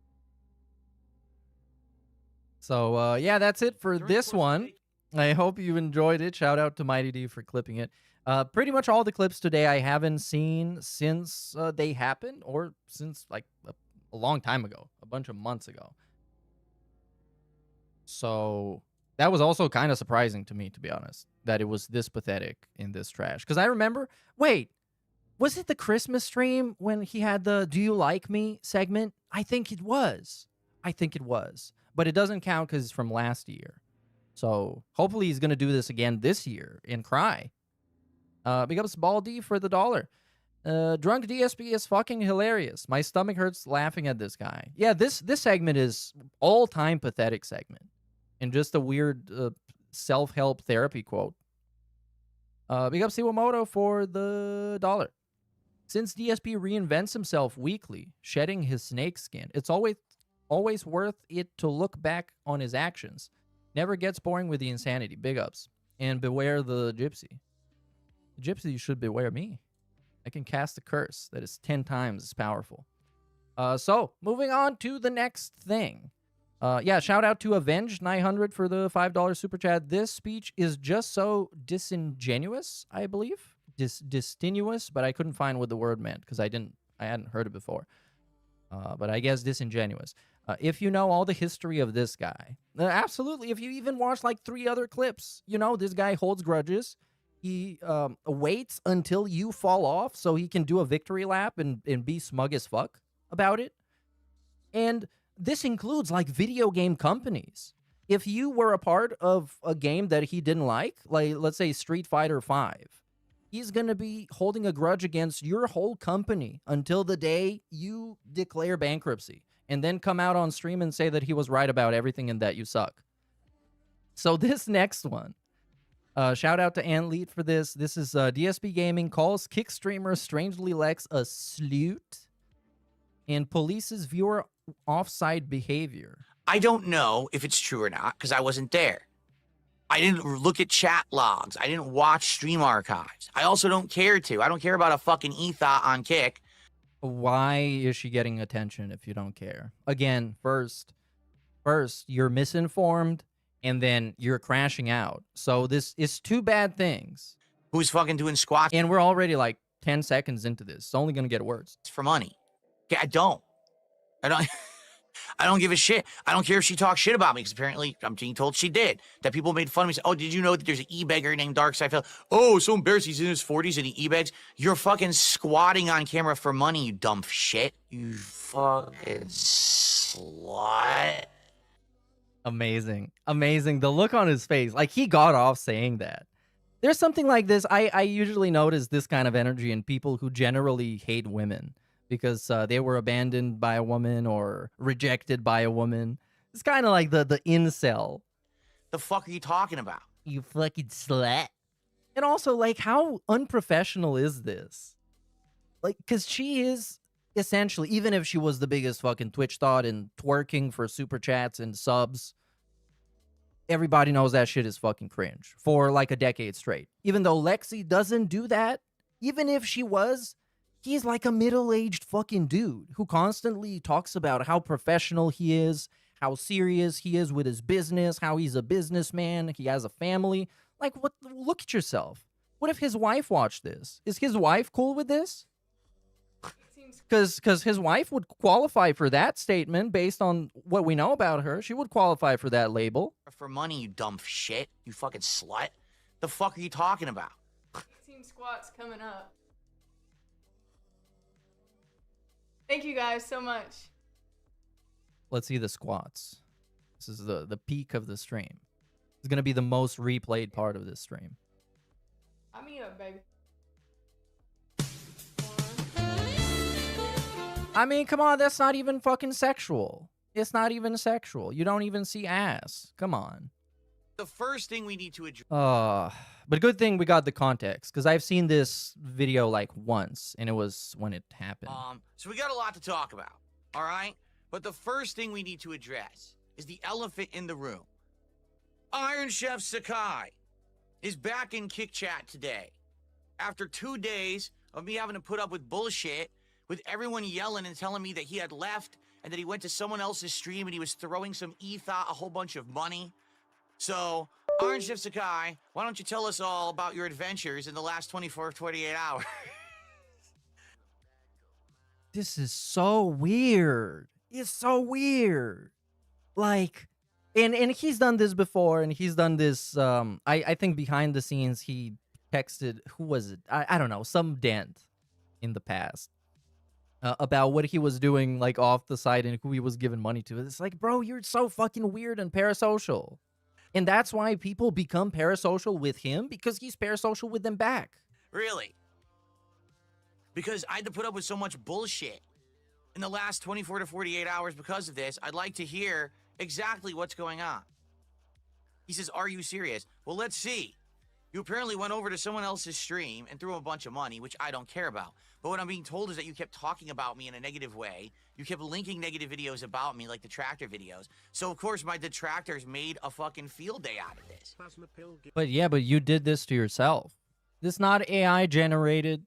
It's not deep faked, which is kind of the same thing. It's not Photoshop. This is what you said, and people making fun of what you said and criticizing you for saying it. Hey, hell yeah, Plasmaful, thank you so much for the This is too quiet, isn't it? gifted to Dumpy Koala. Thank you. Oh my gosh, you rock. You freaking rock, dude. Thank you, Jamal. Yes, squat time, yes.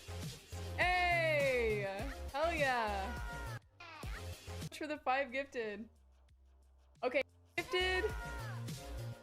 Shit. Ooh, was that ICS? Yeah. Oh yeah, the Iron Cuck was gifting like crazy, and DSP got jealous because he is supposed to be the e-thought. He's supposed to be the guy. The Marvel collection. I'm kicking ass. I'm literally He's showing his socks and feet and pants. Come on, he deserves your money. spanking people up, down, left, and right. Grandmaster ranking. Oh, do you hear what Iron Chef Sakai's doing right now? He's over in the chat, and he's doing this, and he's doing that. All right? So it's this simple.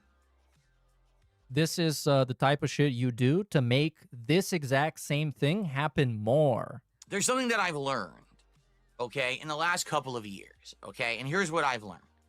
My actions, okay, don't just affect me.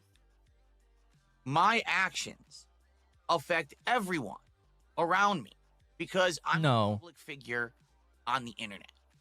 Okay, then you should watch your mouth and not call your coworkers sluts.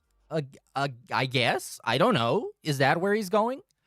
Is he going to an apology? Okay, I'm all in. He's gonna apologize profusely and admit his mistake and say that it's not very fitting for a middle-aged man to call a 20-something-year-old girl a slut over something that he doesn't even know.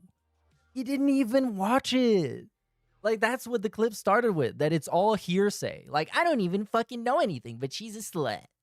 Okay, so I know that if I decide to talk about a certain topic, or I decide to play a certain game, or I decide to criticize something, or I decide to have an interview, or to appear in a piece of content, no matter what it is, DSP has an influence on things all over the internet.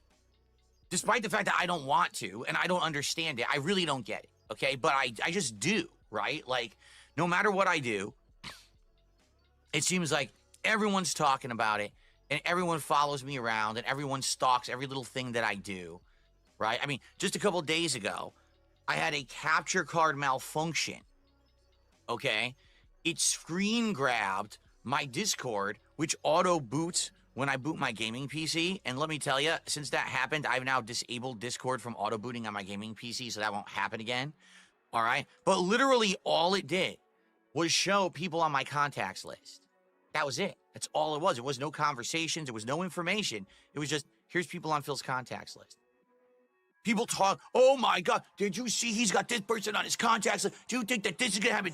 What the fuck is wrong with Yeah, I think he got, what was the Becky Boop, the LolCow Live woman? I think she might have been Review Tech's ex-girlfriend or something. The LolCow lore goes deep. But yeah, I think that's what they saw at that point. people, right? But I don't get, like, what is supposed to be the punchline here, that he should be more careful with the things he does. And the thing is, I have to deal with that. You know what I'm saying? You know, I have to. It's crazy, but it's just a fact, all right? It's an inevitability now that no matter what I say and do, no matter what happens, I'm stalked and people microanalyze every piece of information possible, all right? Now, let's be very honest here, okay? Let's be very honest. Continuing on with that, people who are going to come on my streams and be regulars, meaning you're someone who's in the chat all the time and people recognize your name. People who come and support in big ways, right? You're dropping member bombs, you're dropping sub bombs, you're tipping, you're super chatting, which I appreciate and very much allows me to do what I love for a living and keep doing it. So thank you for that. But you have to understand that now you are going to become the subject of focus, the subject of analyzation. But that's exactly what they are trying to do by fishing for attention from Darkside Phil and being parasocial with him and giving him exorbitant amounts of money. Like, that's exactly what they're trying to do. Like, Iron Chef Sakai gets off on people fucking talking about him. And that's why he spends money, to get attention. The subject of ridicule and the subject of stalking. Simply because these people are all over my ass. If you become a part of that in a big way, they're going to be on your ass. All right? And this is just something that I think needs to be discussed at this point. Is it right? No, it's not. I completely disagree with it. I don't think that just because someone comes on my stream and is nice to me, that they should then be micro-analyzed and put under the microscope and have every aspect of their life stalked. And you know what I'm saying? I think it's bullshit. But sadly, I don't think the internet is going to change anytime soon, okay? I don't. I think that the internet is going to be a situation where people are going to continuously do this and get worse and worse as well. All right, it's just going to get worse over time, you know? People got to understand. Oh, the fucking fear-mongering. Come on, bro. The fear-mongering is insane. Understand that if you come and you hang out with me. It's like, guys, just so you know, if you're going to give me a lot of money, make a sock account, do it behind the scenes. This is just encouraging more people to be shady as fuck. Because DSP loves being shady as fuck. Because when things aren't shady in our public knowledge, then he gets exposed for being a fucking liar. Great. But the moment that you start to put yourself out there, right? People will be following you and looking. I always say, you got to be careful about the information that you put out there on the internet. If you're going to be in someone's chat room, you got to make sure that that account that you're using in the chat does not directly link to real life information. Don't be having it be the same name as your Facebook or your Instagram, and that has information about you and your geolocation and all of your friends and family. So many people over the years just didn't realize that that information could be used and mobilized to hurt. And then later on, they get stalked or attacked, and they're like, what's going on? I can't even believe that this is happening to me. Well, yeah, these people are no-life losers. They have nothing to do but harass people online to try to get attention. was DSP not the guy who posts the driver's license of a fan in his mod Discord? A lot of times the reason they do it is not because Like, bro. Like, bro. Like, fucking bro. of any end And of course, I disavow, like, going after Dents and harassing him in real life and, like, calling their jobs and shit. game. Like, for example, But still, like, I think it's just kind of common sense. It's in internet survival etiquette to keep your private shit private. And if you're some fucking weird freak and you're associating with a fucking lolcow that everybody makes fun of and analyzes constantly, yeah, you're gonna be on there. they've stalked people in my community and like, well, what do they do that for? I don't know, because it doesn't affect me. I'm literally not affected by it. As you can see, 16 years and going, I'm not going anywhere. Wait, so everything that he does affects everybody else, but when you do something to everybody else, it doesn't affect him? So it's a weird lack of a correlation. Right? But these people think that like attacking and stalking someone gives them some kind of power. They get this crazy like power trip over it. Not really. They just want to bully them away from giving money to DSP. Oh, I actually harassed someone. I stalked them and I got them to respond, because that ultimately is what they're looking for. They want a response. And if you And a lot of what he's talking about is just people fucking replying to your posts on Twitter and calling you a dent. I've seen it. That's most of it. give them any kind of a response, they now feel like they've been justified in their actions because they got what they were looking for. Do you see what I'm saying? So the truth here is no one can really control the nature of the internet, content creation, online social interactions, and stalking. You know, it's sick. It's scary to think about, but it's just something we all got to deal with now. All right? But I got to ask that if you are someone who's putting this public, forward, you're on a stream, you're a contributor or whatever, you've got to be careful about what you do. Because the moment that you step outside of that zone of normalcy and you do something else that maybe someone would be like, oh, that's not normal, they're going to freak out about it and they're going to completely blow it up. What the fuck does that mean? Going out of normalcy? Like what? Like what? Being a groomer, being a pedophile, being a what's some kind of fucking other freak weirdo? Like, what are we talking about? Outside of that zone of normalcy, and you, Because he's in a way he's kind of acknowledging that his fans are weird as fuck, and he's giving him a disclaimer. Yo, if you're gonna be weird as fuck, be on a sock. If you're gonna share like pedophilia, be on a sock, buddy. Don't make this lead back to me. That's so fucking weird. that you step outside of that zone of normalcy and you do something. The zone of normalcy? Something Maybe else? someone would be like, oh, that's not normal. Maybe someone would be like, that's not normal? Like what? Having different color socks? What are we talking about specifically, Phil? Notice the intentional obfuscation of this. They're going to freak out about it and they're going to completely blow it up. They're going to just talk about it publicly all the time. And there's nothing you can do about it. You can try to hide. You can try to change your name. And people have tried that. Oh, I'll change it, my account, and I'll do this and that. These stalkers are going to find out anyway. All right? So here's the deal. Iron Chef Sakai, big supporter of mine, right? Wants to become a moderator. I make him a moderator on Kick. He's a moderator on Kick for like a month. All of a sudden, he starts being really pissy toward me and doing a lot of negative, toxic stuff towards me. Yeah, it's almost like he's power tripping on you, buddy. It's like he's power tripping on you, buddy. Yes, because people give money to Phil so they can feel special and they can get away with shit. And then you become like King Tut. Remember that? The Tutankhamun on Twitch when DSP was still on Twitch. When it was like the chat was all about him and he was the boss. And then it was only Iced Coffee and he was the boss. And at that time, it was ICS who was the boss. Because that's how easy it is. So I told him, I don't know what gives. Like, what's your problem? He freaks out. Because this fucking bum loser has zero authority on his own fucking stream. Because he's such a puppet on strings because, of course, he is so dependent on these fucking weird freaks giving him money and making a living off of them that he just needs to deal with it. He just needs to eat it and have a bunch of weird fucks giving him thousands of dollars to power trip on him and make everything about themselves. Start seeing all this negative stuff. So I remove him as a moderator. Then he went on his channel and he had a whole negative stream about me, right? This is months ago. So after that, I'm like, well, forget it. You know, he can't come back with this guy's being a jerk or whatever. Well, he comes back, he apologizes, right? He says, I'm sorry, I was having a really bad time. I'd like to come back, be a part of the community again. Fine, all right. He apologized or whatever, he's coming back. So he comes back, and now it's been a couple of months since then. And he's been a huge supporter of the streams, and everyone knows this. It's popping up on the screen constantly. He's dropping subs, he's tipping, he's doing super chats, right? Great. But you got to understand that the moment that you leave and you go somewhere else and you start acting in any way, people look and see it, and they're going to be talking about it constantly, and it's going to rub off on everyone, not just you. It's going to rub off on everyone around you. So here I am for the last 2 days just trying to do my normal streams, and you got these drama queen sissy girls, because that's all they are. They act like sissy girl schoolyard gossipers, right? But you're doing that right now?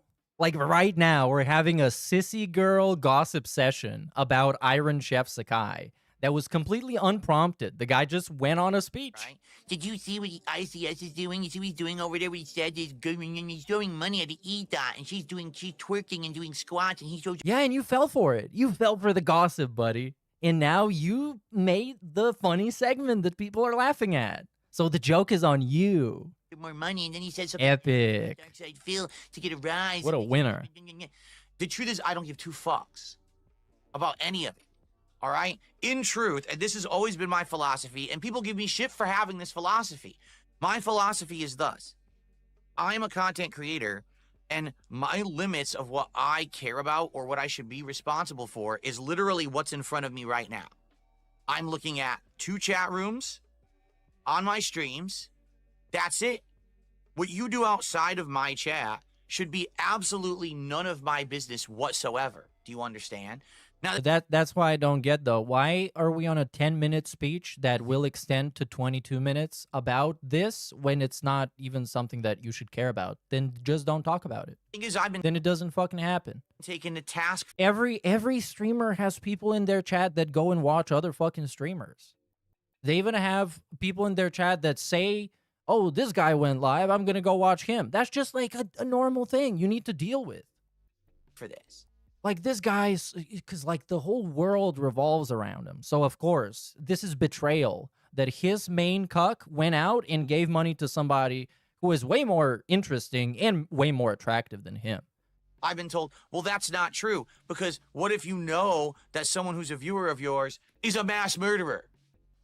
What if you know that they're a sexual Yeah, but like, predator? What if you know that... okay, yeah. If you're presented with that, then you just get rid of him and move on. That's the easiest thing to do. I don't know why it's even so complicated. It's the easiest thing to do is just a guy that watches your stream. a drug dealer? What if you know that they're a pedophile? What if you know that they're this or that? Or that? Here we're talking about Derek, obviously. He is thinking about Derek. Well, first of all, how would I know that? You've been shown multiple times. I'm literally a streamer. I stream every day, and I do a podcast, and I play games.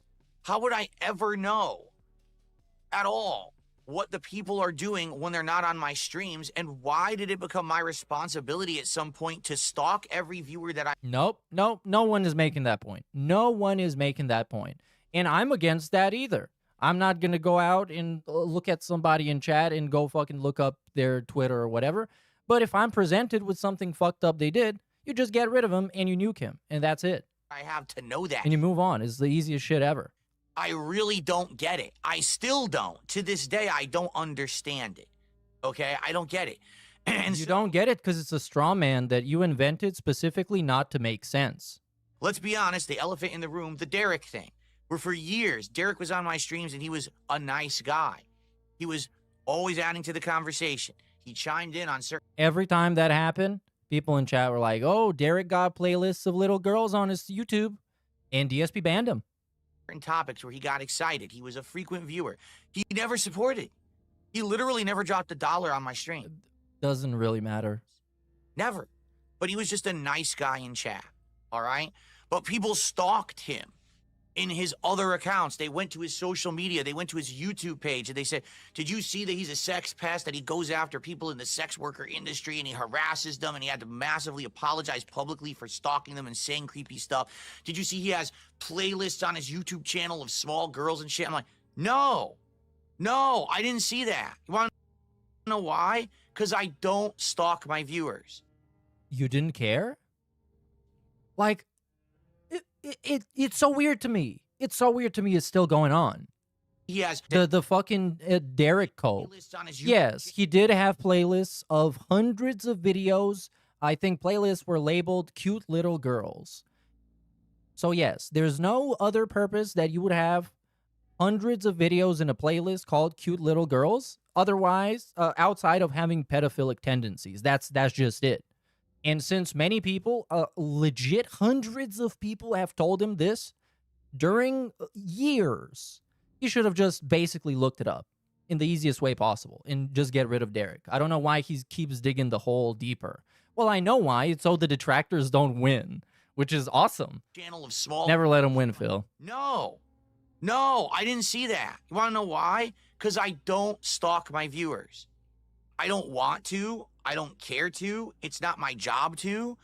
That is ridiculous, in my opinion, that you would go the extra mile to look into someone. I'm one person.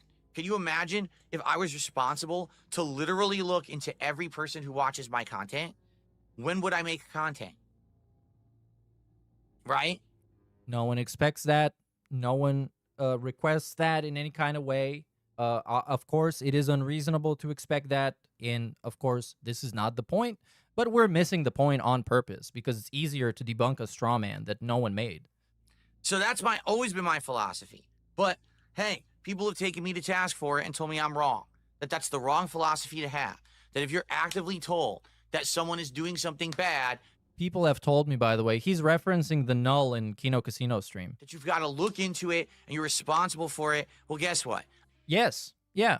You got, well, looking into it, it's not like you're not fucking reading a 10-page report. Fuck that. Okay, I'm going to lay down the law right now. That's fucking unfair. And now he's doing this specifically to spite Kino Casino and Null. Like, that's why he's doing it. Again, the trolls cannot win. I don't care what Ptolomeo says. I don't care what Kino Casino says. But you did care, though. You cared about it. And in the DMs, he thanked them for helping him get rid of Derek. It's unfair. It is totally fair. You can't expect a creator to fucking investigate and stalk their viewers, period. I disagree with it, all right? Now, if somehow other people do the work and figure it out and come to me with evidence and say, no, there is concrete evidence. That's literally what they did. Of what's being said here, and you should take action, then maybe I will. Was that a backpedal? Was that the weirdest fucking backpedal? I think he caught himself realizing that he kind of justified Derek still being around, and then was like, okay, well, except for this specific scenario. But you just said fuck that to that specific scenario, Phil. Oh no, he's so lost in the sauce. This is terrible. But I'm not going to go after people like that. Do you understand? And so in this case, going after, what does it mean? What does it mean going after? Here, we've got Iron Chef Sakai, who apparently is going off and doing things the last 24, 48 hours, okay? I don't know if it's true or not, because I wasn't there. I didn't look at chat logs. I didn't watch stream archives. I also don't care to. I don't care about a fucking ethot on Kick who's fucking doing squats for money. Okay, I don't give a shit. I don't care if she talks shit about me, because apparently I'm being told she did. That people. But you're caring now. Fun of me. Oh, did you know that there's an e-beggar named Darkside? Oh, so embarrassed. He's in his 40s and he e-begs. You're fucking squatting on camera for money, you dumb shit. You fucking slut. And you are still more embarrassing than that. That's the ultimate irony of the situation, is that she could have been twerking on camera. She could have been spreading the cheeks wide open. And this is still more embarrassing. The fuck are you talking about? You're the one who's doing the embarrassing act. I'm literally sitting here putting out content. Of course, yes. We have to see this. We have to see this. He was doing the runway walk for Triple P, showing his feet, doing the whatever the fuck this dance is. I think it's Polish. It's a Polish traditional dance. Now we're doing, the toilet paper on his head. He is not a clown, not a joke. Obviously, Eating this candy bar, eating it like that was brutal. If I don't we know. Get $300 right now. Let would me you do see. it? Hold on. I don't like to overpromise Okay. and underdeliver. Let me do a test. Let me see if Let's get $300 to see. Like, I really want to see this. This would be a legendary moment in Philstery. Too goddamn tall. Bro, Like, I I'm can 6 feet see tall. that you'll fit. Look, I like- think you'll fit. Like, come I on, you can got barely- this. You're fitting. You're No. fitting, bro. I'm You're trying to get my fitting. legs out. Hold on. Yeah, it was doing push-ups, I- showing his underwear. Absolutely just humiliating specimen. Listen to this.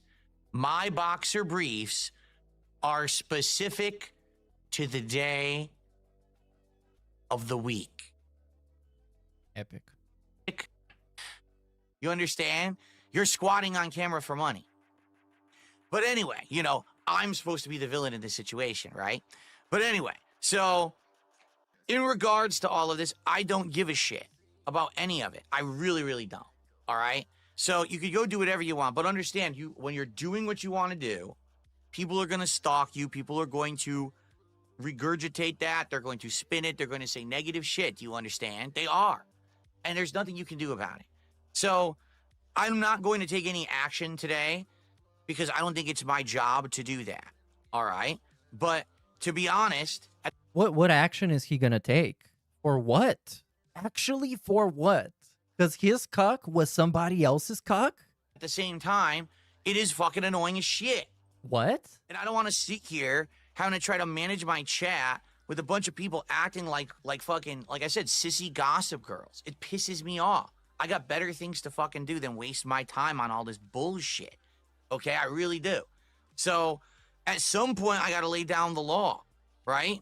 So I'm just being honest here. Please be conscious of what you're doing, especially if you're someone who has the eye of my detractors and other people stalking you constantly. You've got to be conscious that what you're doing is going to be analyzed and you're going to freaking be... That's so shady, because now we're going back on the previous topic, which is if you do something, again, quote unquote, outside of the normal, that people can have some sort of an interest in criticizing, you should do it in secret. Which is kind of like, why don't you just tell them, don't do that? Why don't you just say, don't do that? putting this shit all over the internet. What the fuck? And people It's so fucking weird. I hate it. are going to be talking about it. Okay?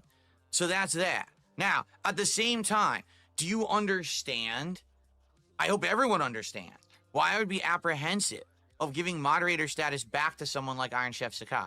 You get it? Because the entire internet's eyes are on this fucking guy now. So everything he does is going to be microanalyzed. Now imagine if I made him a moderator again and how that would blow up and how that would basically backfire. You know what I'm saying? So the guy can exist. He's not going to be banned. He's not going to be anything. But since Phil suspects that he can do some stuff outside of the normal, he cannot be a mod anymore. So he can't be a mod when people can make it reflect badly on Dark Side Phil. But the guy can do whatever he wants. yeah, I'm just at this point, that's why. And I think everyone understands that too. Like, I don't think anyone is going to sit here and be like, oh, I don't get that. No, I think everyone gets it. But I want people to also understand it's not like I'm trying to be a jerk. I understand Iron Chef Sakai is a He absolutely is trying to be a jerk. You just called an innocent girl a slut for not doing anything. She did nothing wrong. of my content, and I appreciate that. But you got to get that this is the problem. That was what happens when those things get to this level. Like, all he did was go to another stream, right, for a day and throw money at someone and immediately, oh my God. Yeah, but then, like, why do you feel like you need to have a speech about that? Because you are the one giving it importance. You are making it real. You are making it a topic of conversation. Even though the people were talking about it, that he was giving money to Lex, but that's like a fucking thing. He's a cuck. He's a whale. He is expected to give money to a streamer.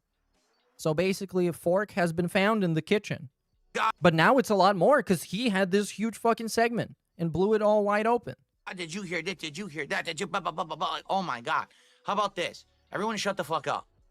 All right? I don't have time for your bullshit. I have many important things to do. Like what? I don't want to waste time on any of this nonsense. It really pisses me off. It does. Okay?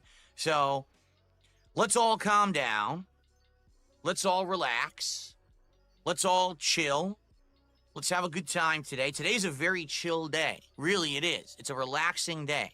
All right? And I'm not going to now have this be ruined by drama. All right? I'm saying it up front right now.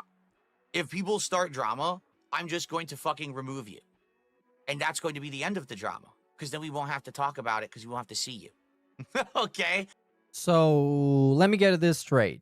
DSP gets to create the whole narrative and have the whole topic and have the whole segment and get the final word, and no one else can say anything about it. That's epic. That's amazing.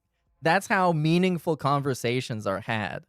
I've had enough. That's what Joe Rogan does. You get to... Yeah, you go on Joe Rogan and he tells you what the narrative is and tells you to shut the fuck up or he's going to kick you out. Your limits. It's like, well, I have an one epic day of it, that's podcast enough for me. I was trying to have fun with multiplayer yesterday, and half the day they're talking about Iron Chef Sakai in my chat. He's not even there. I don't care. And if you bring it up, you're gone. And I won't miss you. I won't. Like, why would I? I'm trying to make content that's positive and fun. I don't want to talk about drama and gossip and bullshit. You guys are absolutely ridiculous, okay? So, that being said... Hey, shout-outs. Some support on... Speaking of which, we are having our Christmas special today at 5 p.m. UK time. So show up. You can find the broadcast on the TBS channel. Today's stream. Let's get... Anyways, moving on to the next one. And this one is hotter than this. Is it? I don't think it is. What is this? What? Oh, this is... yes, this is correct. So this one is the 3 paths. And it was a big highlight of this year because towards the end of the Kino Casino saga, Dark Side Phil decided to give everyone 3 options. Option number 1, become a shill streamer. Become a corporate shill for every corporation and do advertisements all the time. And basically the extreme of what any streamer is. Very desirable option, by the way. Epic option. Second option is to become a drama streamer, where all he does all the time, he wakes up in the morning, drama. Goes to sleep at night, he's dreaming of a future drama that he can make. And the third path, which is the best and most likely path, is to just be an e-beggar and groom a bunch of malleable dents to be indentured servants to him until he fucking dies, which is, that's an epic path. Okay, now, you might say, well, Phil, was it all real? Okay, well, let me put it this way. For the most part, it seems like yes. It does seem like some of the stuff was fake, because I looked at my kind of analytics, you get them after a day or two, and it basically says that on that stream, I think I made like 800 bucks. Now, we were counting, and it said I made over 1,200. See? So something doesn't jive there. So what was fake, what was real, I don't know. Could it be... I know I didn't make, like, over $400 in tips that day. We did make some tips, but not that much. So, basically, yeah, it's like... I really don't know what what was real and what wasn't. I legit don't even know who was legit. Like, someone was giving fake stuff, but who was it? Okay, where's the evidence? Present evidence of what you're saying. There's 2 things, all right, going on here at the same time, and basically they both really got to me, and that's why yesterday's content was different, okay? One thing is very personal, something that has happened this week that has hit myself and my family really hard, and basically yesterday was a horrible day. I think this might be when the rabbit died. The rabbit that we didn't know about. So what time was this? It was March 13th. I can't recall, but it might be. All right, there's 2 halves to this thing that went down yesterday. And the other half is that it was an experiment to some extent. Yes, so the yesterday, he's talking about a day where he did not beg at all, which, as you know, is a momentous occasion for Darkside Phil. And it was an experiment, because people do experiments like this. You do a one-off. You don't need a sample size. You don't need statistics. You just do something once, and if it is successful, then it will be successful, and that's the conclusion you can make. And if it fails, then it will always be a failure. There's no variables at play. There is nothing else. It's either it works or it doesn't. It wasn't planned. It just kind of happened. And as it happened, I was like, well, this is fascinating. Whoa, he didn't even plan not to beg for money. And it just happened. He naturally didn't beg for money and he was fascinated. Do is actually take this data to try to see The data, a sample size of 1. how it affected things and, you know, maybe use it as a positive for improvement and stuff like that. So let's talk. Let's talk about yesterday. So first off, there was no podcast. All right? With no podcast and all gameplay, immediately you could tell some people were turned off, didn't tune in, or saw there was no podcast and left. All right? If anything, this is direct, actual evidence that people have adopted me as a podcaster, as someone who does content other than just gaming, that there are distinct groups of people who come here just to hang out with me rather than it being me play a game. And that, ladies and gentlemen, is a good thing. Why? Because I'm getting older. Okay? In just a few weeks, I'm going to be 43 years old. Oh, man. Wait until he gets to 50. Oh, that's going to be the peak oldness. Oh, my God. He is not going to be able to do anything. And he already burned through all the ideas he had.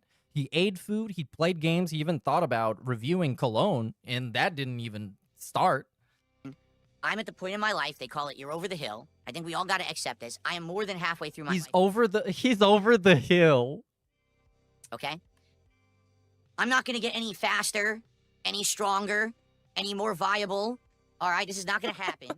At this point in my life, I can maintain, and then there's going to be a decline. This is just the reality of human existence. It's called the human condition. The human condition. Face it. I am Is gout? age gracefully, and understand my limits. He's not aging gracefully. Because when you age gracefully, you are mentally in a better place. And he's completely unhinged, delusional, paranoid, anxious, and narcissistic. All at the same time. And then the fact that I'm He's aging like milk. not 20 years old anymore. Okay? I can't just sit here playing games all day, every day, and expect that, number one, I'm going to play them at any kind of level that's going to be entertaining. That, number two, my stamina is going to keep up with all of that. And that, number three, I'm going to be able to continue to make a living working like that. Okay? Yeah, but here's the thing, though. Making a living, when DSP says that, it's he wants to make as much money as he feels entitled to, which already is an overblown, exorbitant amount of money. So this is a very unreasonable ask, even though it's packaged to seem very reasonable and basic. It's like, oh, yeah, all I want is to make a living off of this. But he's not getting a monthly paycheck of, like, I don't know, the median United States income. He's getting 120K plus a year. Yeah, that's a little bit ambitious, Phil. To do for the rest of your life on a platform as volatile as YouTube? Sure, go for it. That's awesome. Reality is thus, I need to change and make new kinds of content. Phil never changes. He's never going to change. He's always going to be who he is. And there's no getting around that. Someone tipped $1.50 and says, I feel like you did it because August the Duck's video on you went viral. It didn't go viral. It's doing exactly the same as every other documentary about me. Yeah, it got like 1 million views. And then DSP respond, and then August the Duck made a response that also made 1 million views. I think 1 million views at least. I think. Oh no, well, not 1 million views. Okay. So the world's greediest streamer responded to me. This is the response. This got almost 600K. And the world's greediest streamer got worse. Got 450K, which is still humongous amount of views. Which makes me think that even if the detractors didn't put out round-the-clock coverage of Darkside Phil, there would be these one-off videos that would make 10 times, 20, 30, 50 times more views than any detractor video would. So it hashes through the same kind of content, the same kind of stuff. It didn't go viral. Would have been if it had like 10, 20 million views. It's not viral. You don't know what the word viral means. That's like me, right? That's like me. Okay, it's basically the same drama content. Okay, now the other factor involved in all of this, all right, is very simple. Okay, I wanted to do a test to see what would happen if I had an entire day where I did not ask for contributions, where I did not mention goals and hype them up, where instead I just let the gameplay content speak for itself. Now, it's a little difficult to judge because perhaps if I had done the podcast, it would have been different. Maybe there would have been people who showed up to the podcast and supported it. You know, I don't know. You know, this is all hypothetical. You never know, right? But the results are the results. I didn't mention contributions. I didn't ask for contributions. All I did was shout them out as they came in, mentioned where we were with our running tally, okay? And all day long, I did not hit a goal.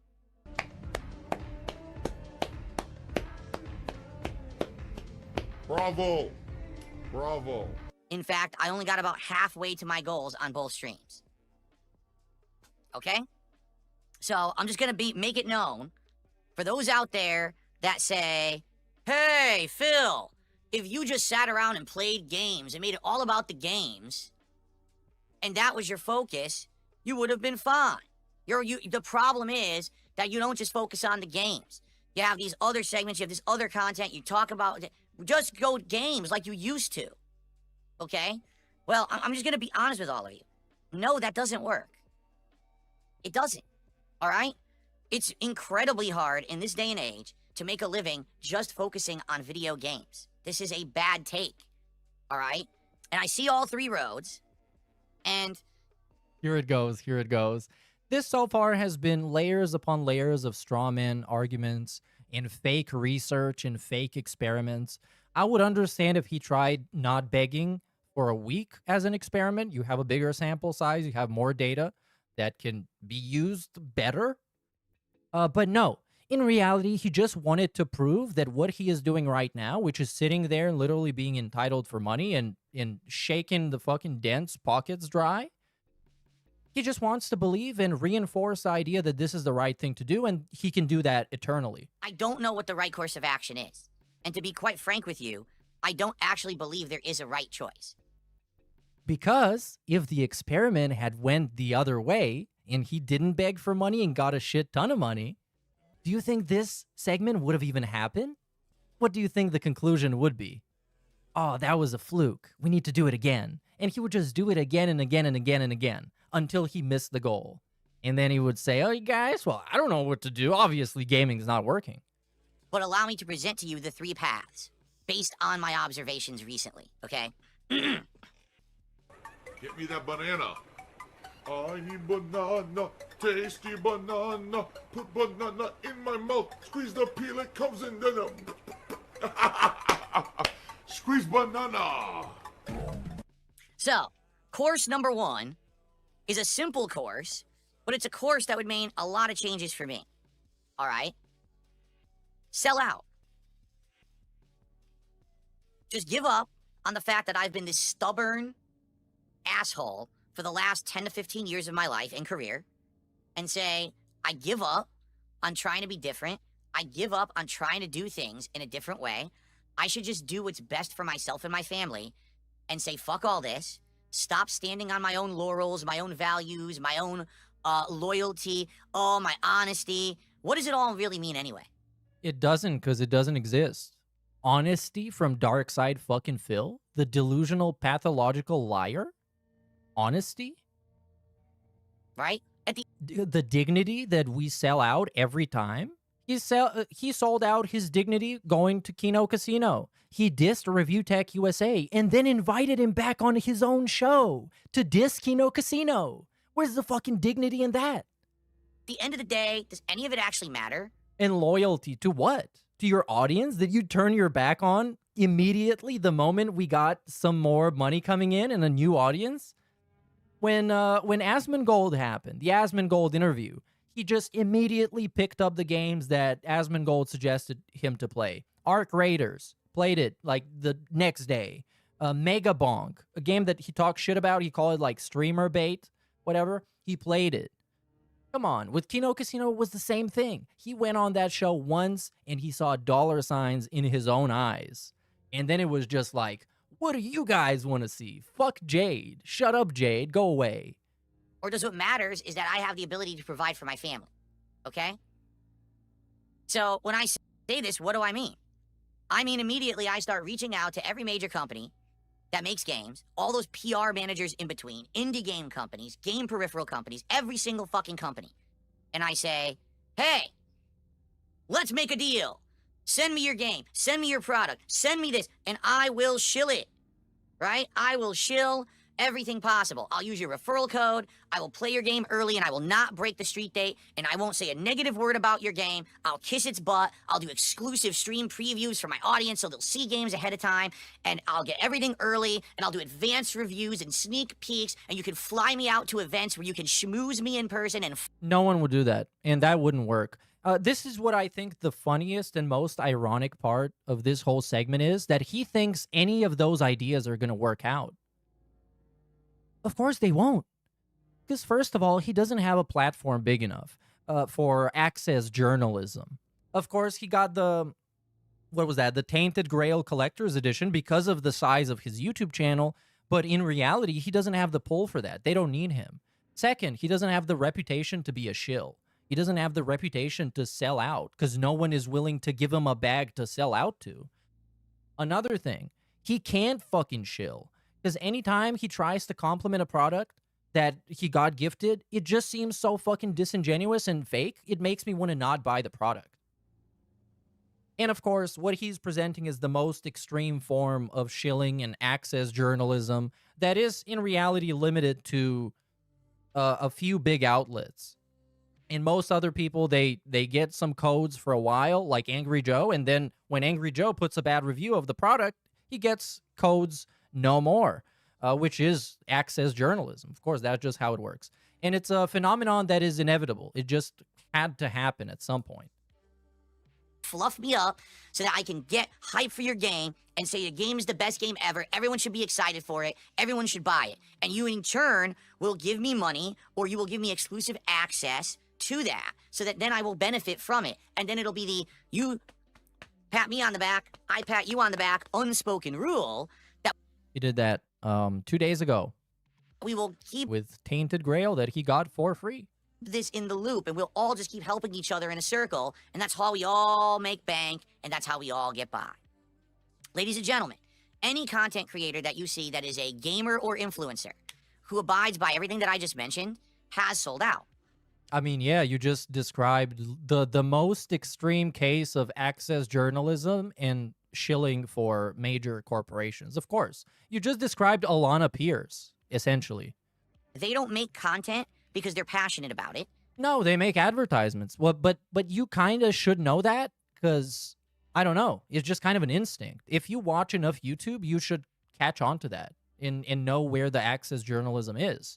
When you read a fucking IGN review, that IGN review of Dragon Age The Veilguard, when you read that and you're like, yeah, well, obviously this is a shill outlet. Obviously. They gave that game like a 9 out of 10 or some shit. Content because they care about what they're putting out. They make content because they want to make money, to make a living, to support their family, to make bank, to get rich. I think he caught himself. When he started explaining what they did, he explained very basic and normal things that he wants to do, like making money and supporting your family. And then he realized, wait, those people are bad. And then he started gradually getting more extreme with it. Okay, hear it again. To make a living, to support their family.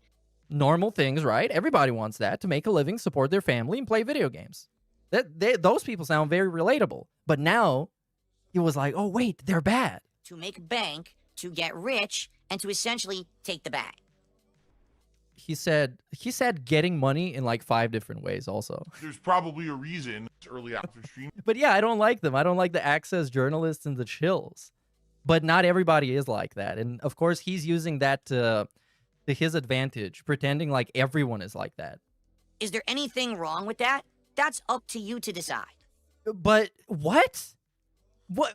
Come on. You fucking bullshit artist. He's so shameless. This whole time, he built the straw man using the worst stereotypes possible. Like I said, Alana Pierce. Alana Pierce does this. And she is an industry shill. And the ultimate access journalist. And the ultimate corporate ball fondler. And now he's like, well, do you think that's bad? I don't know. What is your opinion, Phil? Is that bad? That's your own choice. Many people don't see any issue with it. And they go watch these big creators who get thousands and thousands of viewers on their streams, who get all the access, who get all the extra stuff. I could have done that and done that over a decade ago. I was in that group. I chose actively to not do it. But I could. No. No. Well, he could get random sponsorships, sure, if you want to play random mobile games. It would mean a complete shift of focus. It would mean a complete and utter change from the No. content that I have put out for the last 16 plus years. There No. would be no honesty. It would be all fluff. So pretty much exactly the same. Now, the streams would be way more positive. You would never hear me talking about detractors ever again. I actually mean that. Like, it would mean I have to never be honest again about any of that stuff. I have to pretend like it's all white noise and doesn't exist and doesn't get to me. It would just be me talking about games, game news, and all these promotions. Here's a referral code. Please click it. Please buy this merch. Please buy this game. Here's, you know, it would be very different from who and what I am today and always have been. It would be a complete change of take. The sponsorship is now gone. It's now gone. There is a Well, he did try and do that. I don't blame him for taking sponsorships. I don't blame him for taking the Holy Grail, Tainted Grail, the game, the collector's edition. That shit cost like $200. I don't blame him for that. What I blame him for is being on his fucking high horse, shout out to Cat, and fucking jerking himself off over how moral he is and how much better than everybody else he is when he fucking is not. another path going to the right. And that path, ladies and gentlemen, is the path of drama. The path of hate. The return of the old school, classic, no holds barred, no punches pulled, say whatever the fuck I want, do whatever the fuck I want. I thought that was you. I thought that's why you don't want to be a shill, because you can be that. Because I'm the big dog. So now you don't do whatever the fuck you want, and you don't say whatever the fuck you want? No one's gonna fuck with me. He's the big dog in the yard. He was never the big dog in the yard. Me, the return of the king of hate, Darkside Phil. I shit on everything. I make fun of everything. It was bad, and people didn't really like that. I mean, they did like that in 2011, I guess. razz everything. But no, you have to have wit and some sort of intelligence to make that entertaining. Because, of course, everybody can take Mind's Eye or, I don't know, what's a shitty game from this year? Whatever fucking shitty game. You can take it and say, well, the fucking developer is fucking idiot morons. Fucking stupid bitch idiots. But that's not entertaining because everybody can fucking do that.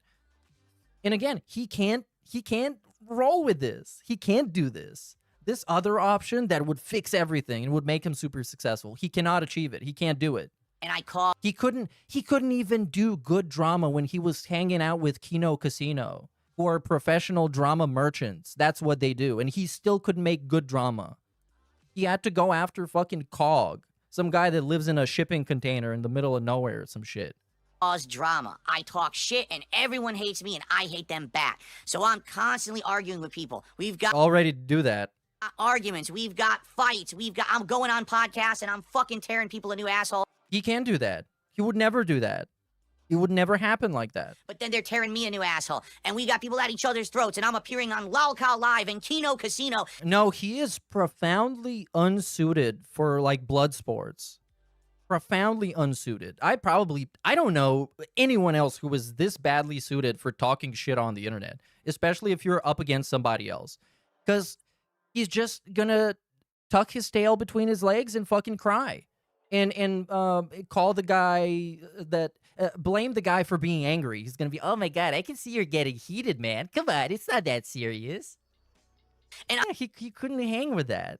I'm screaming at the host and they're screaming back at me and we're going crazy. And there's just drama left, right, up and down. Darkside Phil always causing problems for everyone. He just won't keep his fucking mouth shut because he bothers everyone and he talks shit about everyone. Why can't he just shut the fuck up? But it's very entertaining when he opens his mouth and you always want to hear the next thing he's going to say because you don't know how crazy it's going to be and you don't know who he's not afraid to piss off next. That's the right-hand choice. The king of hate. Hateful speech constantly. I'm Mr. Hateful Speech. Everyone knows that. Internet blood sport. I'm coming at all these motherfuckers who've come after me can't. in the last 10 to 15. No, you can't, Phil, because you're too ignorant. You're too stupid and you're too ignorant. Because if you want to be good at blood sports, you need to know the other guy. You need to know what bad shit he did. You need to have an attack vector. You need to approach him from a place where you can own him. Because otherwise, they're just going to be yelling in your face that you're a beggar and a public masturbator. and you're bankrupt and you're broke, and then you're just gonna cry.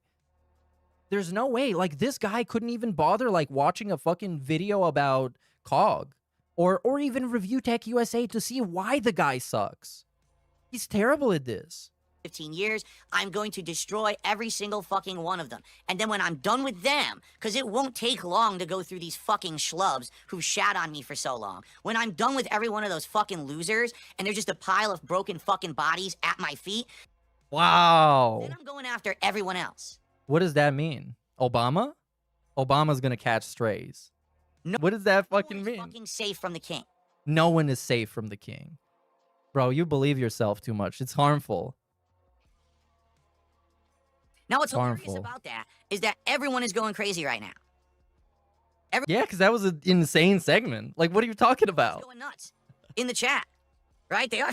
And also, what he just described sounds a lot more entertaining than his regular content, to be honest. I mean, everyone, whoa. It's funny because the first option I mentioned, the left road, going towards gaming and butt kissing and selling out, some people were like, we would like that. We're okay with that. Now I go to the drama side, and people are like, oh my God, yes, drama.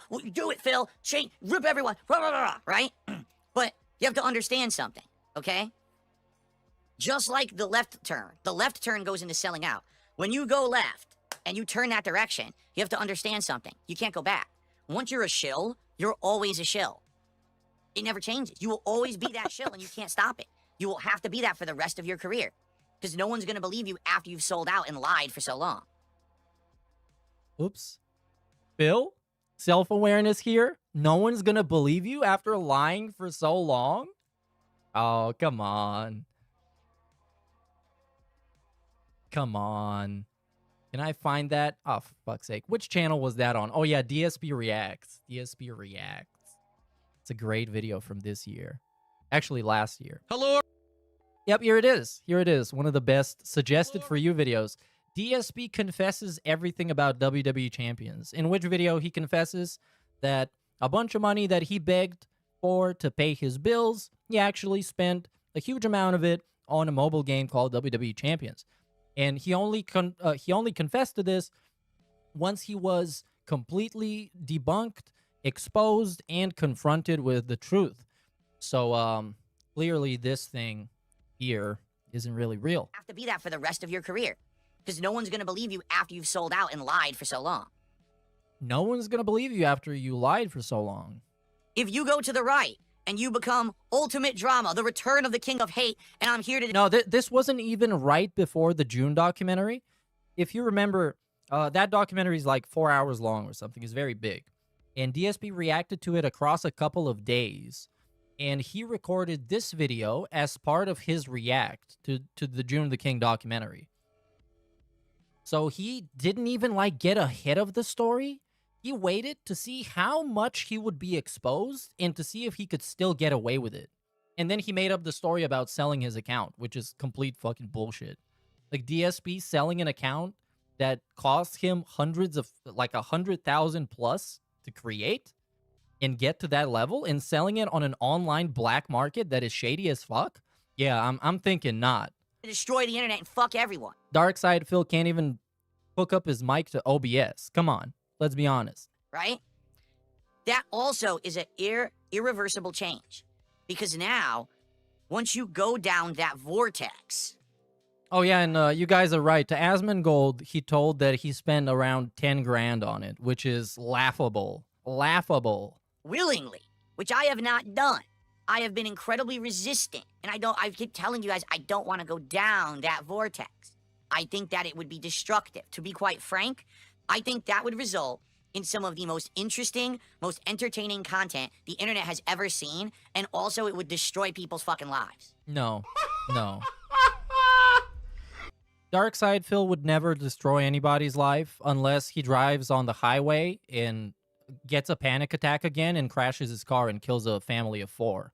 That's the only way he can ruin somebody's life or destroy them. What the fuck?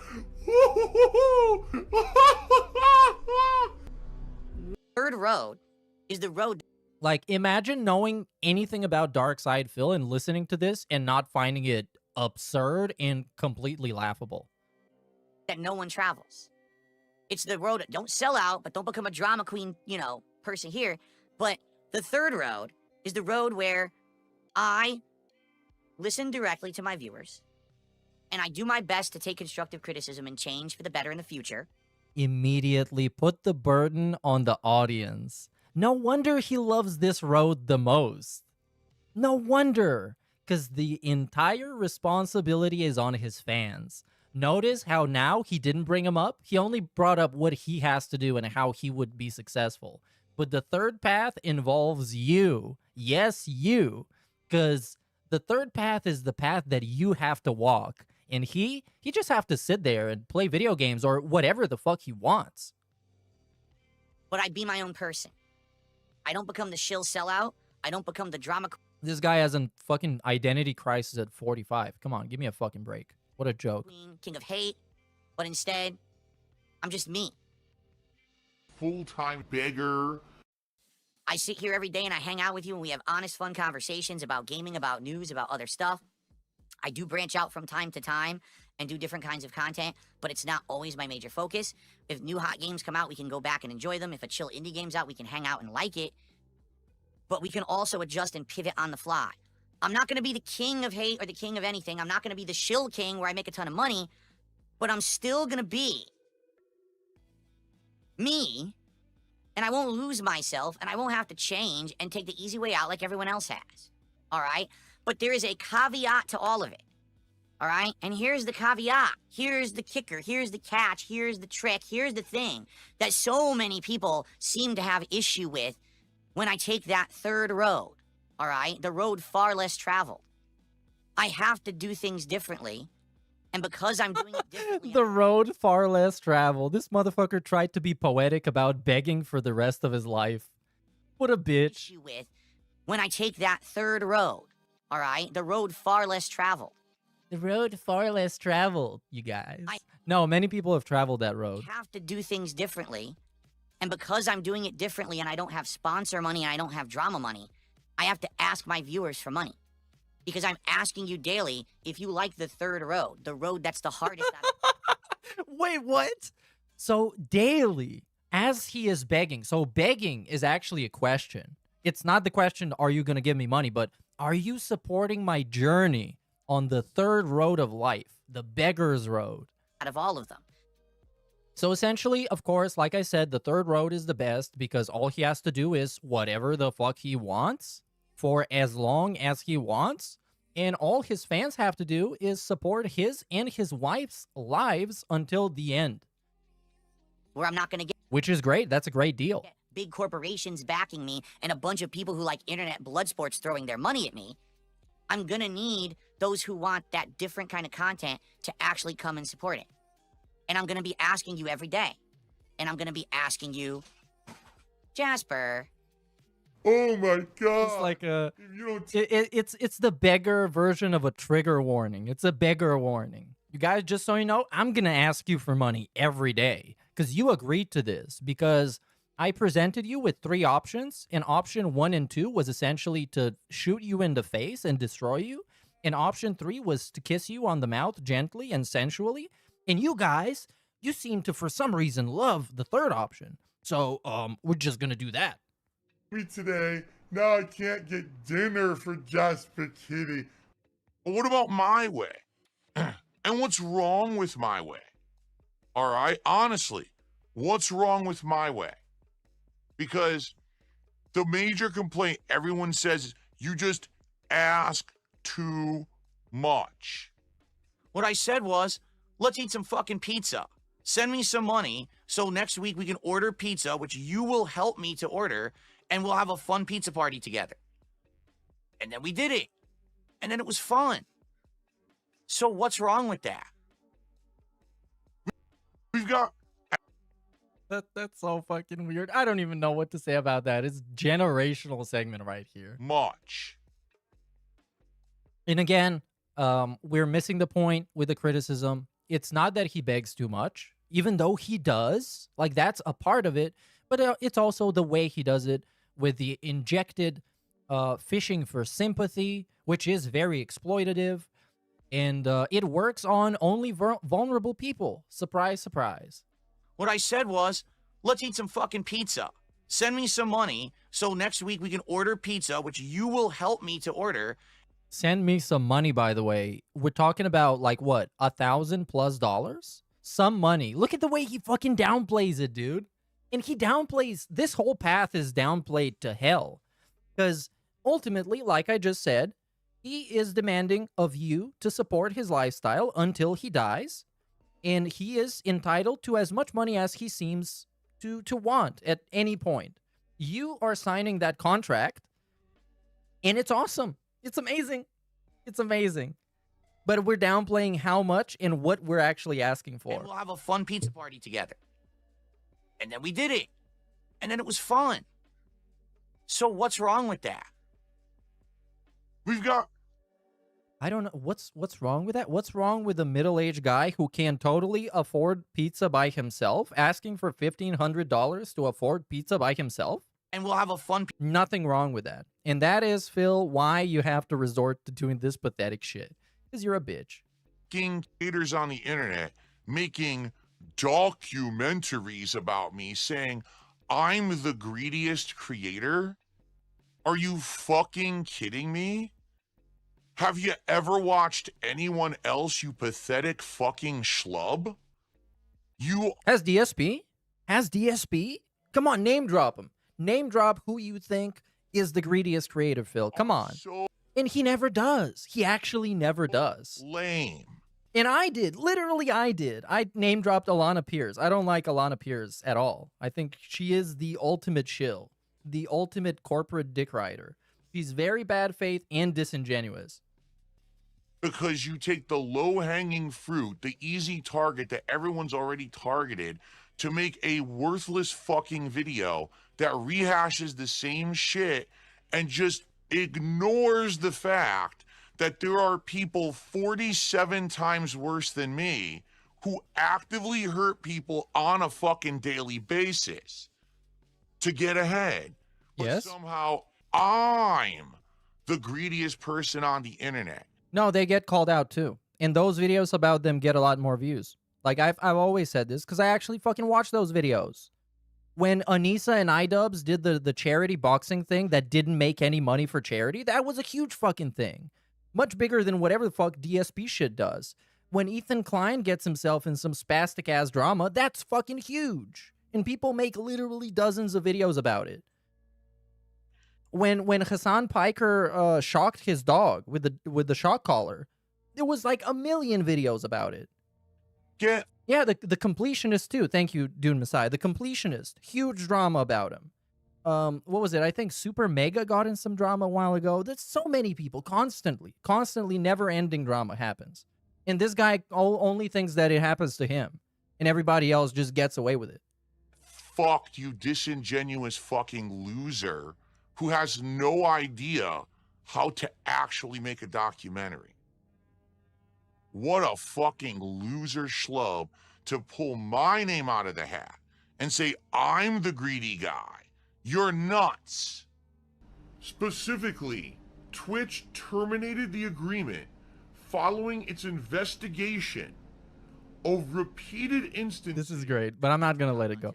Let's hit the goddamn goal because we want to get to 60. You want to see me stuff my bloated face with Girl Scout cookies. So there you go. Now it's a funny, silly thing. The funny, silly thing. Because we're in the segment that requires it to be a funny, silly thing. And if he wanted it to be a serious thing, then he would make it about his business and how this goal actually helps his family. So cut the shit. Let's get it going right now. Disgusting beggar. Let's get some support. What is happening? Let's do it. What are we waiting for? What are we dragging our feet for? Let's hit the goal right now. Then we can just play Pirate Yakuza and not have... And there you go. This was like the post-Kino Casino begging, but it's also supposed to be like a meme. So you can't be mad because it's a meme. He is self-aware with it. That's where we are now. And now we move on to the next video. But first, some shout-outs. Shout-out to Iwamoto, who says, will you yell at me because I also donate to Indrid Cold? Only if you donate more than you do to me. Obviously, there needs to be a balance, or I need to come out on top. What does she have that is better than me? What, breasts? I mean, fair enough. I actually get it. This guy has the weirdest viewer-streamer dynamic. Seriously, does anyone else have this problem or the need to address it?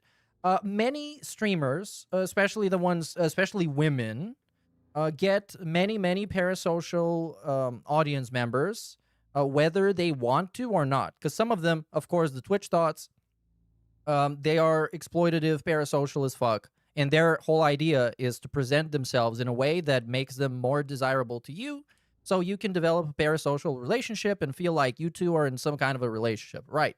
They exist. They do this.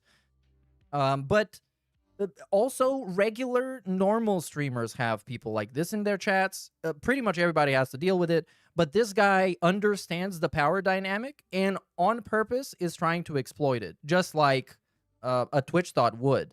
But at least the Twitch thought offers you something appealing, or the fantasy of something appealing. Like, I know there's dudes that are completely delusional thinking that they will get to sleep with that girl at some point, which will never happen.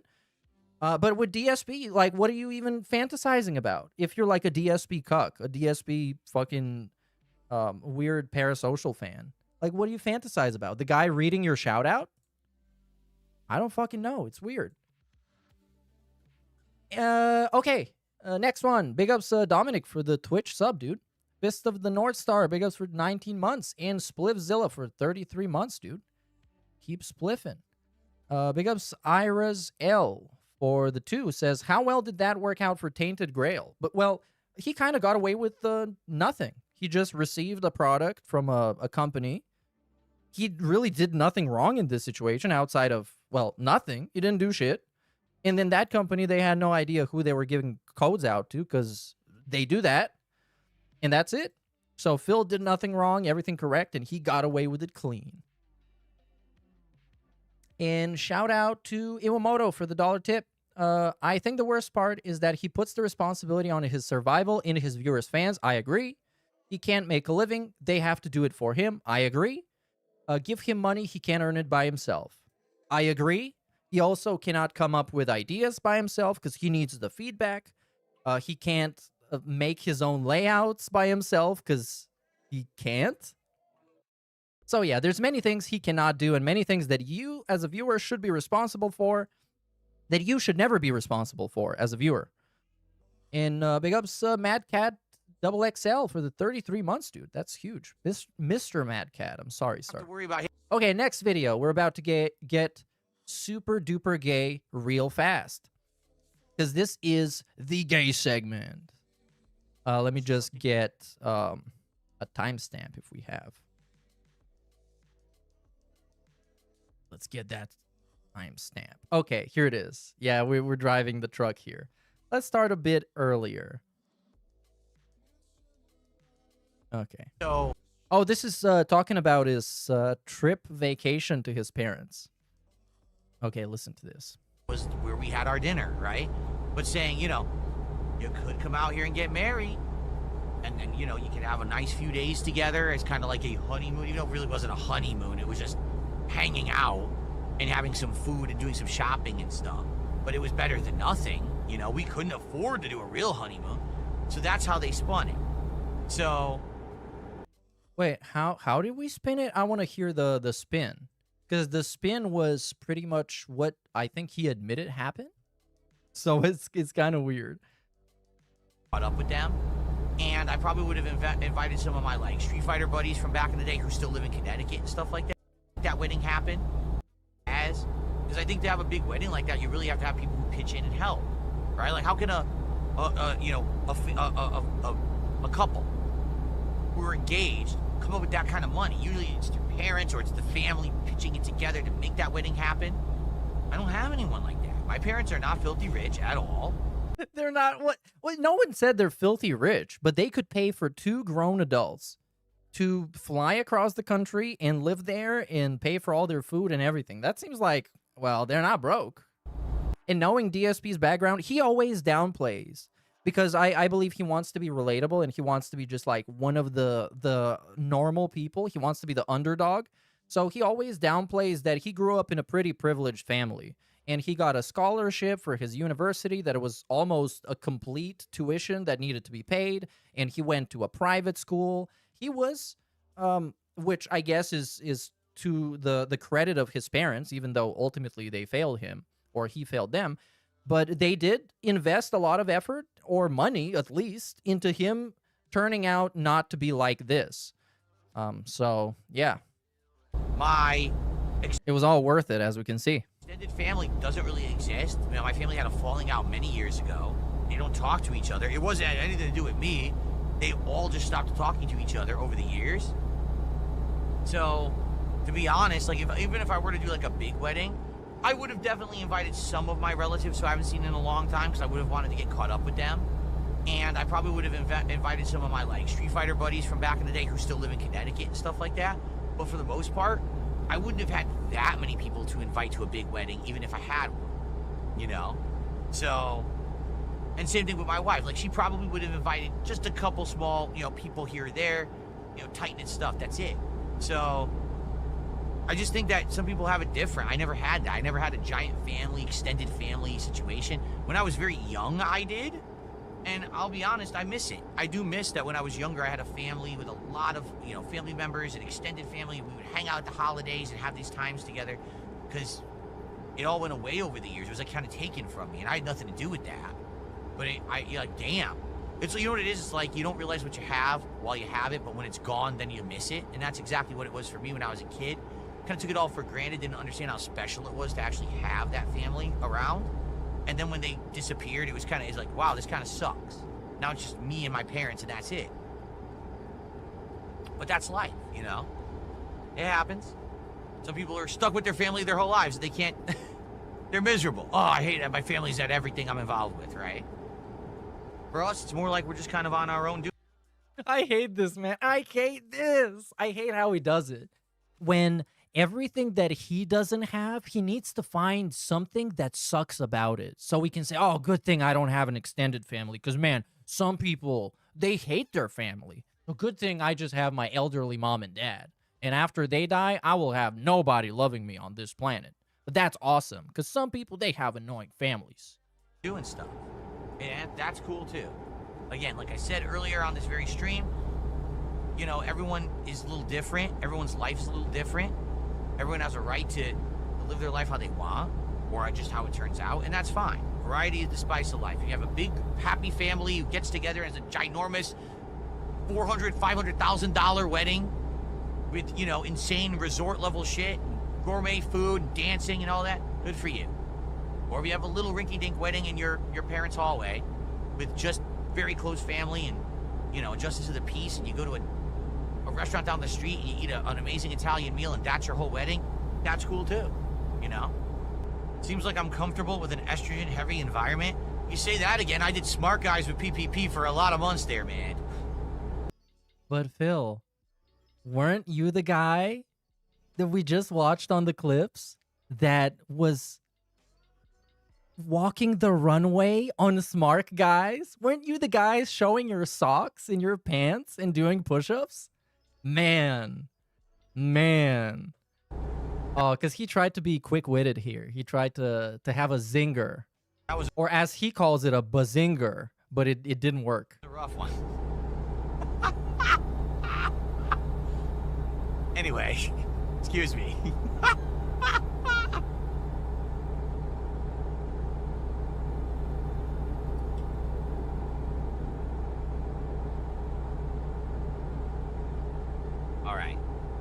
Let's get serious. Let's get very serious for the end of the stream now, all right? Enough of that nonsense.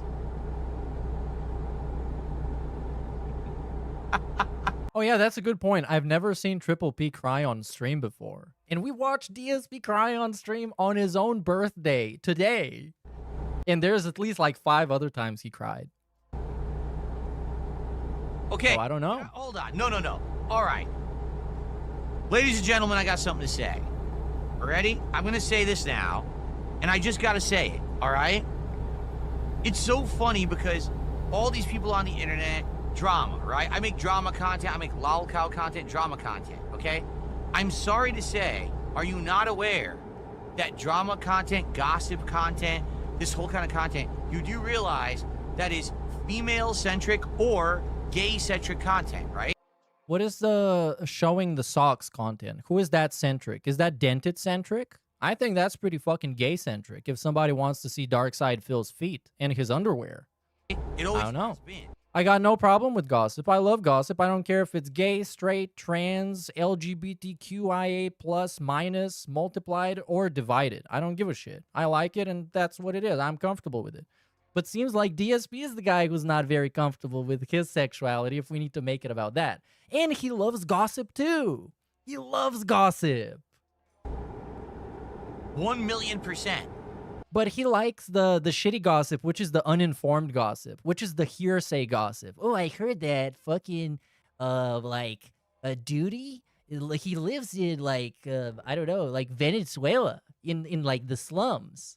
And then it's just a bullshit hearsay. That's the shitty gossip. Who's the one who's always gossiping behind the closed doors about each other? Who's the one who's all dramatic about each other, insulting each other's looks, insulting each other's actions, doing this backstabbing shit? That is girly shit teenage girls do. The King Snake, by the way. The King Snake says this. A guy who went on other guys' streams to gossip about a third guy and then got the third guy on his own stream to betray the first guys. That's awesome. That's amazing. And gay guys do. That's right. That's what it is.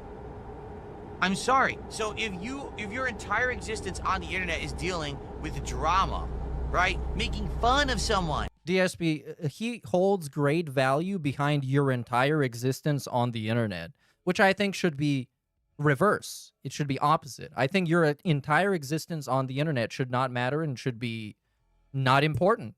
Unless you're doing some crazy shit, of course. And how they look and how they act and how they sound, because they're a joke, ha ha ha. Dude, that is the most immature girly shit. Is girly shit to gossip on the internet? Sure. All right. Then DSP loves gossiping on the internet. He's doing it right now. You are so gay if all you do is sit on the internet insulting people all day. Period. And what makes this even more ironic, and a couple more times more pathetic than it has any right to be, is that this comes right after a rant, well, not a rant, but a story, an explanation about he, a middle-aged man, was too broke to get married. So his parents had to pay not only for his wedding, his elderly dying parents, they had to pay for his wedding, for his plane tickets, for his stay, and for the pizza that he shoved in his mouth the whole time. I don't know. I'd rather be gay than whatever the fuck that is. I'm gay as hell sucking 15 dicks right now. I'm getting gangbang right now. Instead of being that. For all the drama content creators, that goes for all the fucking... Good thing I turned off the camera. You don't get to see it. You just trust me, dude. Detractor channels, you're gay. Now, that's okay if you're accepting of that, but you understand that. That's the content you put out. Like, I remember when I first started on YouTube, all right? There were people who, like, were totally into serious subject matters. I'm passionate about this subject matter, and I make videos about it. I make content about it. And then there were the people who were like, oh my God, did you hear what this celebrity did today? Did you hear what this guy did today? Did you hear what this guy, did you see how this guy looked? Look at this picture. Oh my God. And that's the kind of content they put out, and they blew up for it. And it became a very prominent thing on YouTube back in the day. But it was always the effeminate, the gay side of it. And again, I'm not saying there's anything wrong with that. But why is this even a topic then? And why did this topic start with, okay, I'm going to say something right now. I'm going to say something right now. It's almost like you are putting some importance on that and trying to insinuate something, but don't want to openly say it. Because, like, yeah? Nah, I'm not saying that's bad content or ever. Hey, there's an audience for it. That became a very prominent audience on YouTube back in the day. For sure, 1,000,000%. But now what's happened is, somehow, that content has evolved into like, no, it's all mainstream, it's okay, it's normalized, but it's not. It's drama, it's immature, it's meant for like teenage girls and gay guys. It always was. Like that was supposed to be seen as like this kind of immature level of stuff that you grow out of. Somehow now it's been built. No, now there's big business behind this drama content, this making fun of people, this tearing people down. If all you do all day is act like that, You know what I'm saying? Exactly. But, okay. Channels, all the shit. Right. That is a very Like having a guy on your stream to shit talk different guys and gossip about them and reveal DMs from them. culture-centric kind of content. Yeah. What culture-centric? Act like that. You know what I'm saying? Exactly. The T channels, all the shit. That is a very culture-centric kind of content. And the fact that people sit on there, oh no, what are you talking about? I'm a big manly man who's all confident in himself, but I still make this content that makes fun of others. No, you're not. You're not confident in yourself. If What? you were, you wouldn't. Who? But who? Who? Okay, who? Are we talking about Triple P? I think we might be talking about Triple P. Make fun of others. You be confident enough in your own content that you don't have to bring others down. DSP again. DSP was so lacking in confidence that during the saga with Kino Casino, in the DMs, whenever he didn't get a response, he would start trauma dumping about how many bad things are happening in his life. This is how he was lacking confidence in even his relationship to them.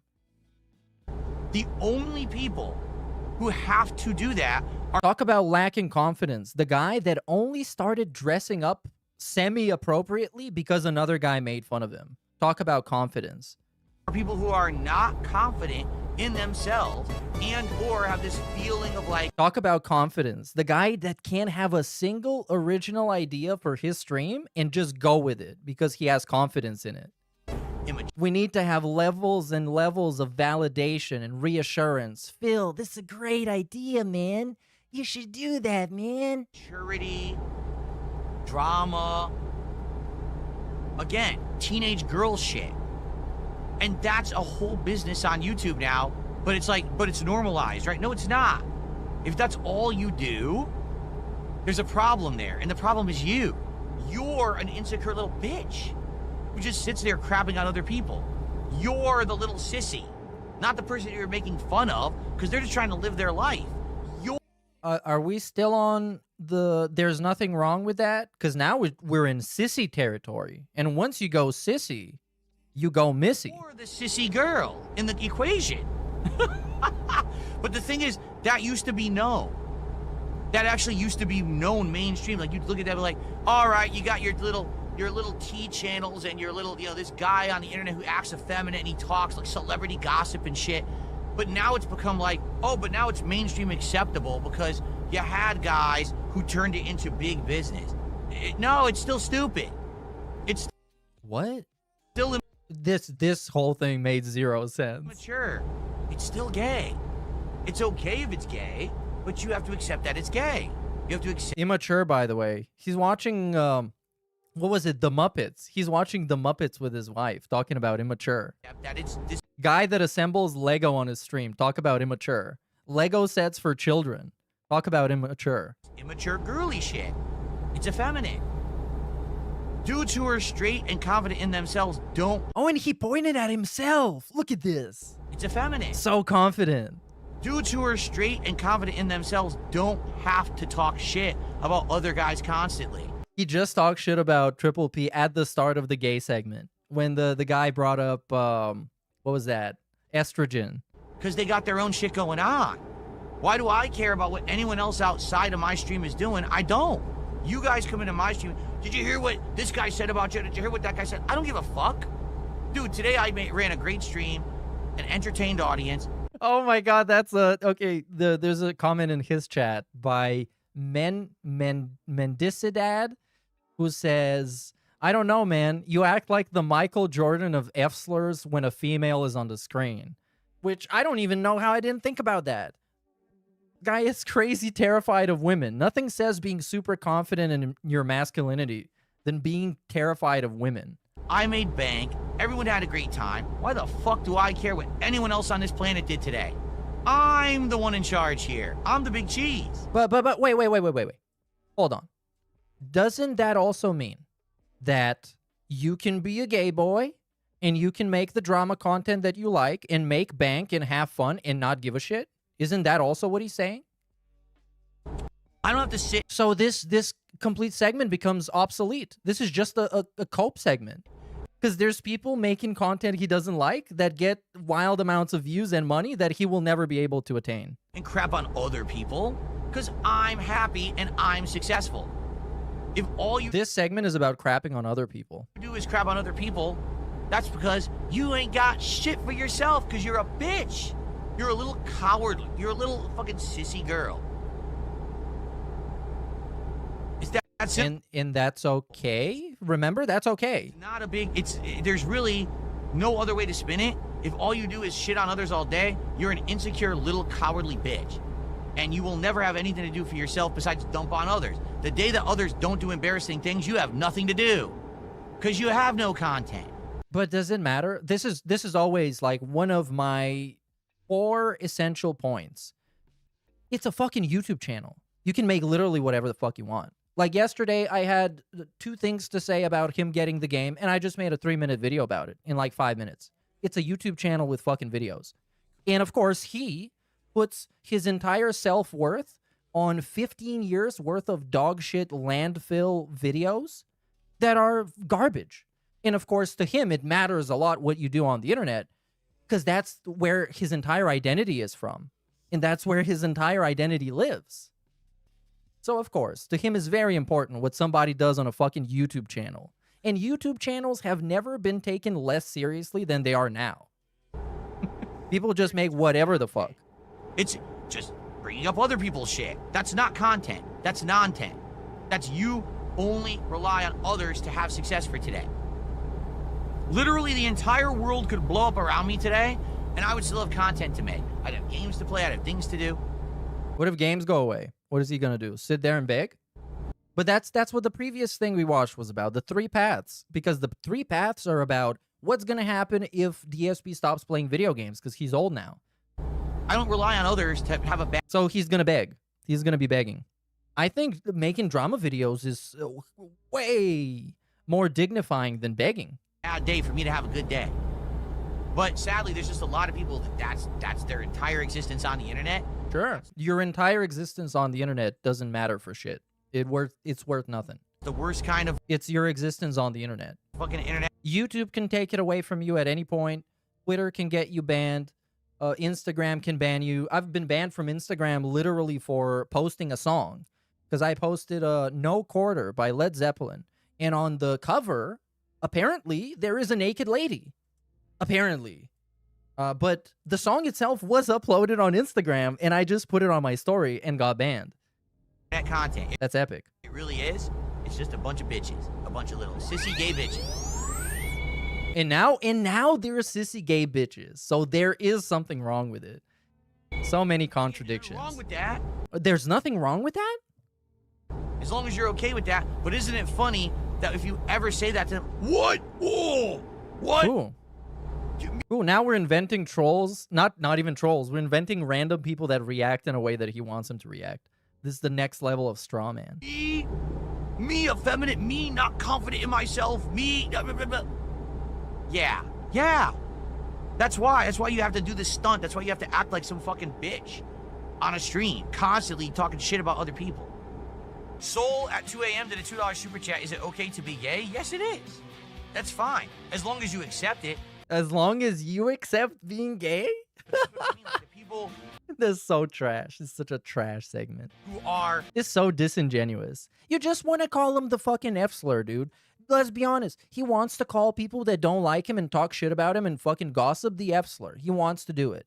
And if this was YouTube in 2011 and he knew he was going to get away with it, he would. He wasn't even sure he can get away with it with calling people retards. And then he just started doing it endlessly and realized, yeah, I can get away with it. And now he's just doing it.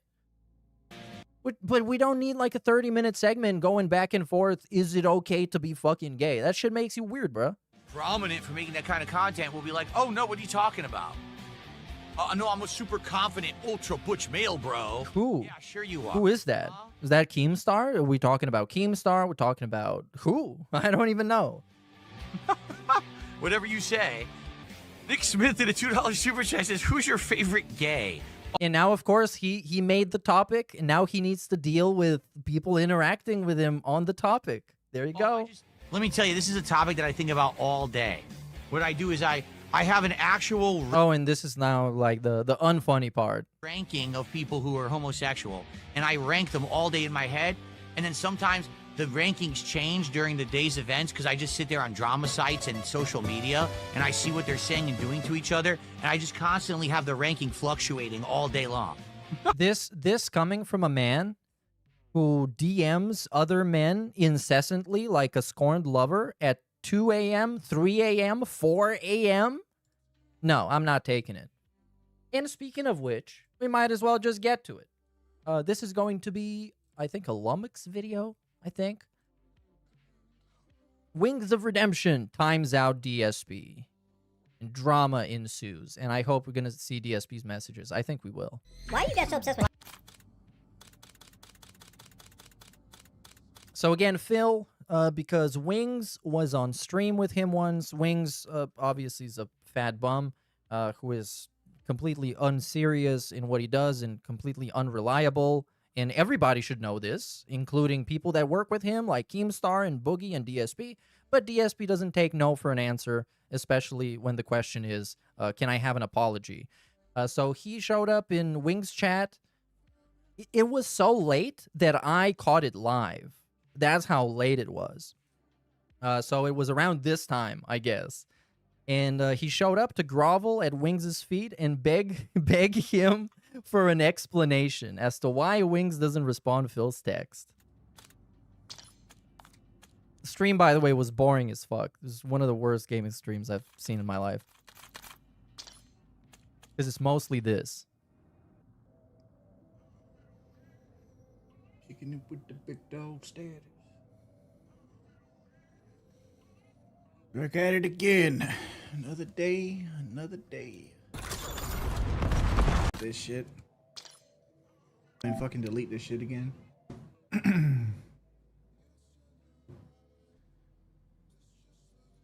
Yeah, that was a lot of the stream. Was just the menu or nothing really happening and silence. You try to tell me this game. That's what you get for messing with Wings. No, you I'm not mess gonna with watch Wings, Good you get Lord, I don't want to go to things hell, man. sometimes. I hate this.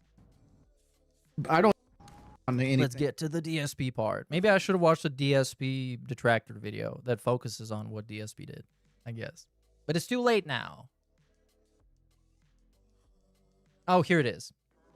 Okay, here it goes. We're going to see the comments, though.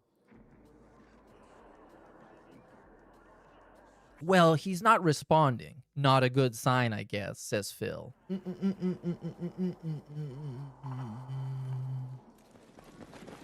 I'll come back. Are you still coming on my podcast, or should I stop asking? Very passive-aggressive. And a typo. Back on the podcast. I just... My sleep schedule's currently fucked up bad right now, DSP. And this is the point where you should take this answer as a no and fuck off. You should take a hint, but DSP's not known for taking hints. Like, really fucking bad.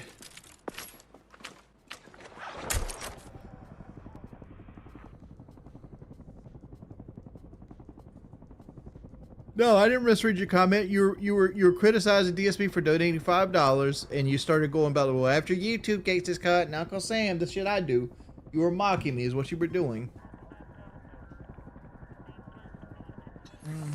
Or artillery.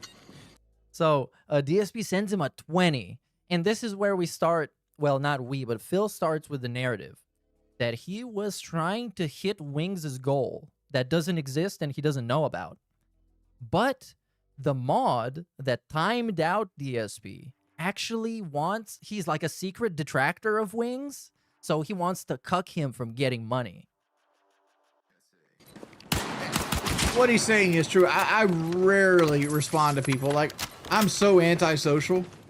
Like, bro, you should have fucking known. You should have known, DSP. It's fucking Wings of Redemption. Like, I don't even text Kelly back most of the time. I'll look at Kelly's text and be like, guy coming back in on you, hide a little bit. Do not stand where they're at.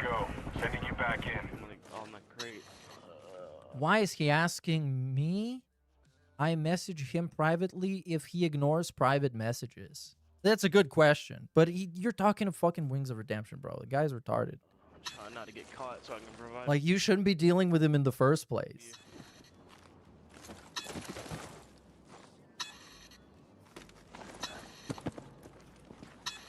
Wait, is DSP in these comments? Maybe he was and deleted it, but I'm not sure.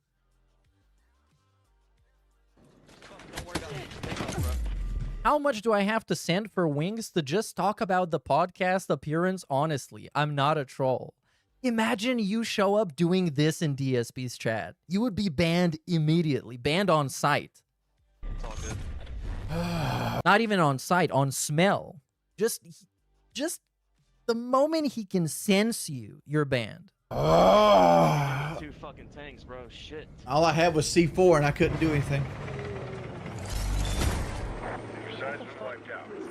Is there a mod who can honestly answer what is Jordy's goal for this stream? And again, much like a DSP dent, a pay pig, when you don't get an answer, let's just hit the goal and we can get an answer. Because DSP knows what works on him. So he's just trying to apply that to Wings of Redemption. There's no donation goal. Like, go ahead. Jordy, can you cut the game for 5 minutes and talk, for God's sakes? He's so desperate. This reeks of desperation. This guy calling dudes gay? Is this guy? Shut down all the DSP talk, please. 24-hour timeouts. Drop zone's coming up. Enemy shooters closing on target area. Remember, anybody trying to spend somebody else's money or talks about donations without donating is a ban. I see it. These Wings.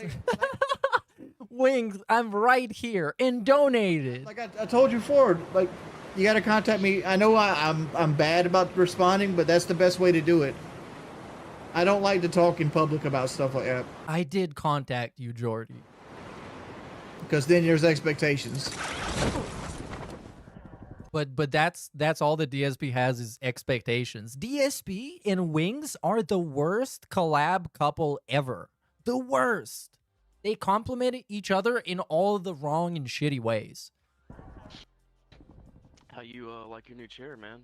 I hate it. Because DSP, he's the guy that's enslaved to the schedule. We need to lock this appearance. My chat's going to be asking for this. My community, my viewers care about this. And Wings is like a non-entity.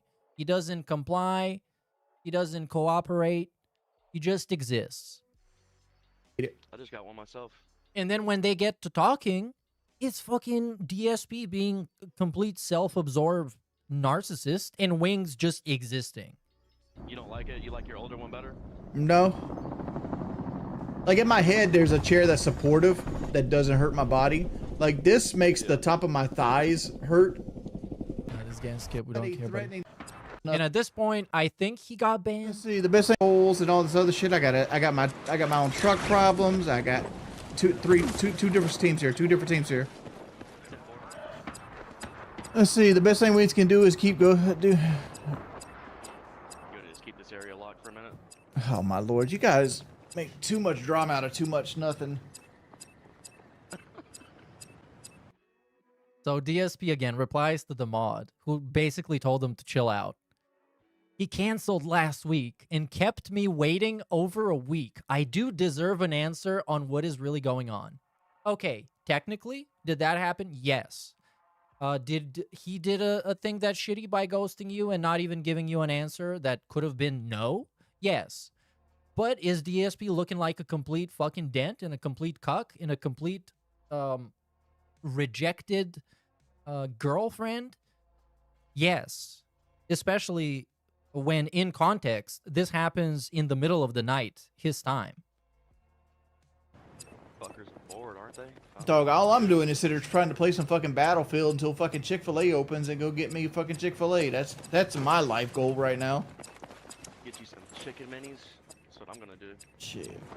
I'm gonna get me a spicy chicken biscuit. You do realize I'm still timed out on my DSP Reacts channel for no reason? As I say S-A-I, and then stopped. He's drunk as fuck, man. He's drunk as fuck. He can't even type straight. He's drunk as fuck and seething. I didn't time you out, DSP. It's gonna be it for me. Make an apology email, buddy. Go make an apology email to fucking Wings of Redemption. Let's see how low you can go. So here recently, let's try and find it like that. Wing.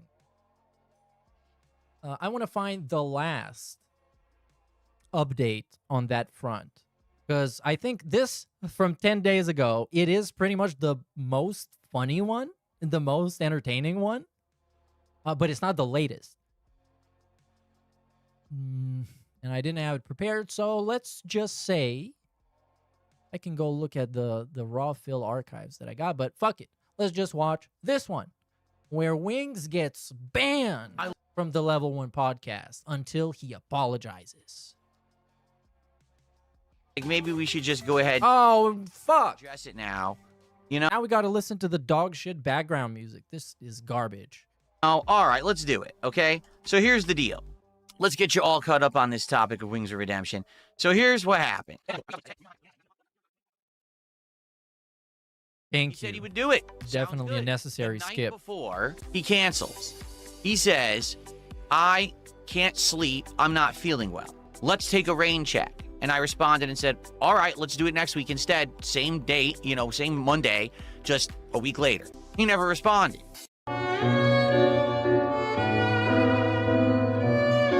At that point, you just take the hint and move on. Especially when we're talking about Wings of fucking Redemption, dude. Come on. It's a guy that no one fucking cares about. He's not a draw. He's not appealing. He's not hype. He doesn't have clout. If anything, he has negative clout. He has like a bad smell around him that carries on to other people. You would know this, Dark Side Phil. You're just like that. Ah, god damn it. Shout out Forever 901TN for 38 months and Swaggy Davis Jr. for 15 months, dude. Thank you. And big ups Splivzilla for the 666. Big ups Meerkat. Thanks for all the entertainment and laughs this year. I hope you have a lovely Christmas and a great New Year. Thanks very much, buddy. I hope you have the same as well. In a very positive season of giving, where you receive more than you give. Shout out Movie Sign for the 5. Man calls people cowardly while terrified to leave his own house like a bitch. Oh, the irony. Get bent, Phil. Well, it is ironic. Many of the things we saw today were ironic. And I have forgotten how ironic they were until they happen. And shout out Iwamoto for the $1. This gives such hard DSP showing up at the backstage with a baby on his arm arguing with security energy. Yeah, it's like, it's Wings, this child. I know it's Wings, the father. Look at this baby. It's fat. It's such a fat baby. And it's bald. It must be Wings, this child. Now, he starts saying in his videos and his streams to his audience, oh, well, yeah, I'm going to be on there. You know, don't worry. We rescheduled. I took a rain check. It's not a big deal.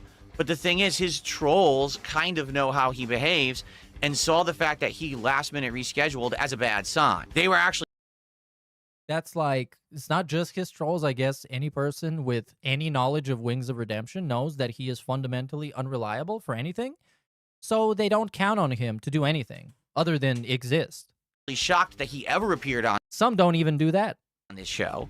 And the fact that he rescheduled last minute for the second appearance meant basically he was never going to show up. They were under that impression. I didn't get that impression because, you know, I don't have that actual experience with Wings. So I said to him, all right, let's do it for a week. So a whole week is passing, and I'm DMing him saying, hey, are you coming on the show? He's not responding. So finally, it was last... Wait, is this... Did he license the background music? Is this Led Zeppelin's... What was it? I forgot. Immigrant Song? Isn't this Immigrant Song like the instrumental? Try and listen to it. Last weekend, I took it upon myself when I was in this office on my day off actually doing some rewiring and reworking of the office. I'm in a point where like... Oh no, I think it's a royalty-free cover.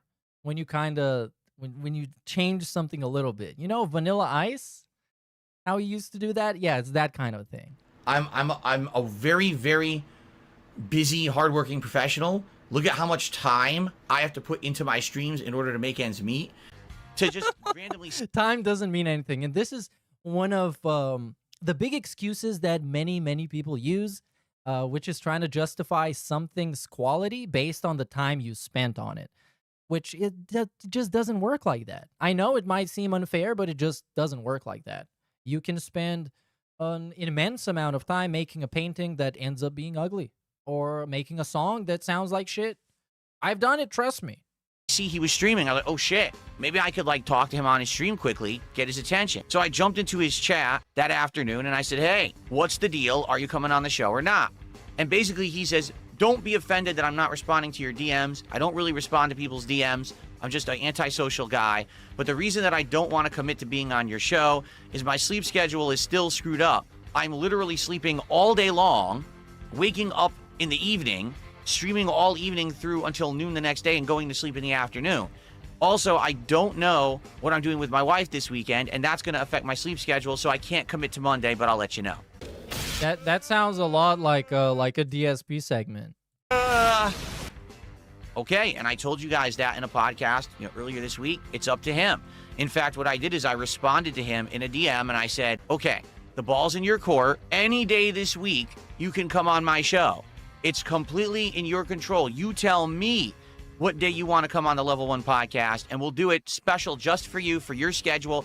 I even offered and said, you could come on a night stream. It doesn't even have to be during the afternoon. You could actually come on during a night stream and be a night slot. That would actually fit into your current messed up sleep schedule. Bro, why are you so desperate for Wings of Redemption? Come on. Okay. No response. I know he's trying to be accommodating, but he's trying to be accommodating for a guy who has pretty much everything but told him that he doesn't want to do that. Content. He's got no beef with me. He likes me. He wants to have a conversation. Again, he loved that last appearance. He wants to come on, but then he never actually contacts me to schedule it. So what the hell is going on? So the other night, I saw randomly again, he was broadcasting. I jumped on his stream. I tried to talk with the guy and reason with him and say, I don't even care if you say, no, I just don't want to do it. I just need an answer. Because my audience wants to know what's going on with you. Oh, that's a crazy backing track. We got the trap beat now. This is the Kardashian music that they play in the background during an episode. Not showing up. You said you were going to be here. They want another interview. Are you going to do it or not? Even if it's no, I wouldn't be offended. Just say yes or no. To which he responds live on his show, you shouldn't do this publicly. We should be doing this privately in DMs because then my trolls will latch onto this to make content. And I'm like, this is literally what DSP says.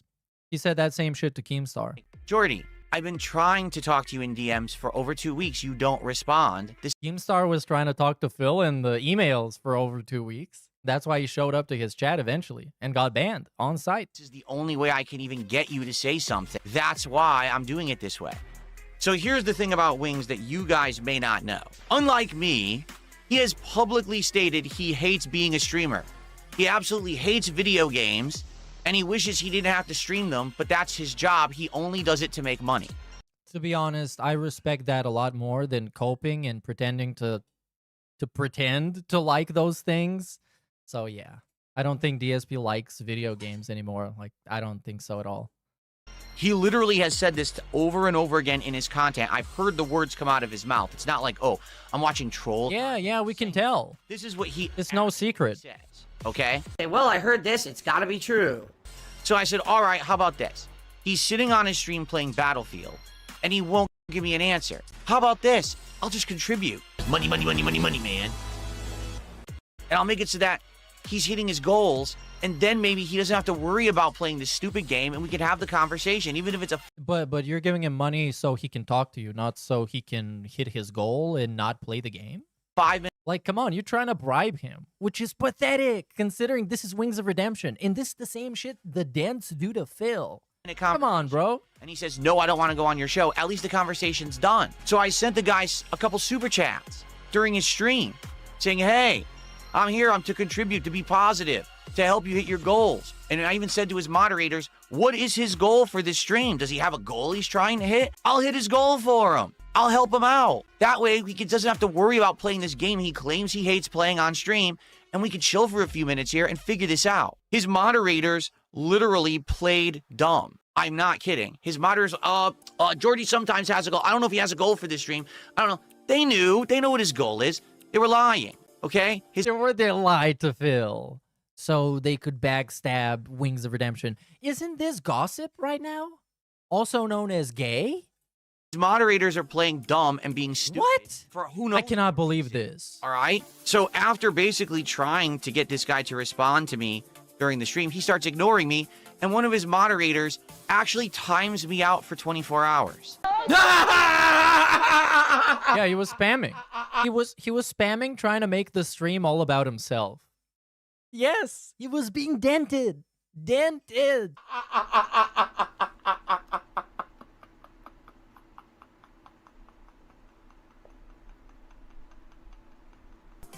For simply contributing to his stream and trying to get him to say yes or no about coming on the show. They timed my account out for 24 hours. So I logged into my other account and said, your mod timed me out, to which Jordy laughed and said, oh, pimp, it's only 24 hours. He didn't say that. He didn't laugh at all. He just said it's only 24 hours. Okay, so after... Which is admittedly not a big deal. You got timed out in a chat, Darkside Phil. Come on, man. After that, I said, I've had enough of this. And I DM'd him one last time and I said, your mods are not there helping you. Your mods are coddling you. Your mods are enabling you. Your mods are making you do and say things. They're constantly goading you. They're actually doing troll memes and things. You don't realize it. Oh, oh my God, that's so cultish. That is so cultish. Let me tell you something, person. What if I told you that everyone who likes you just pretends to like you? And what if I told you that I am the only person that can save you and help you in this situation?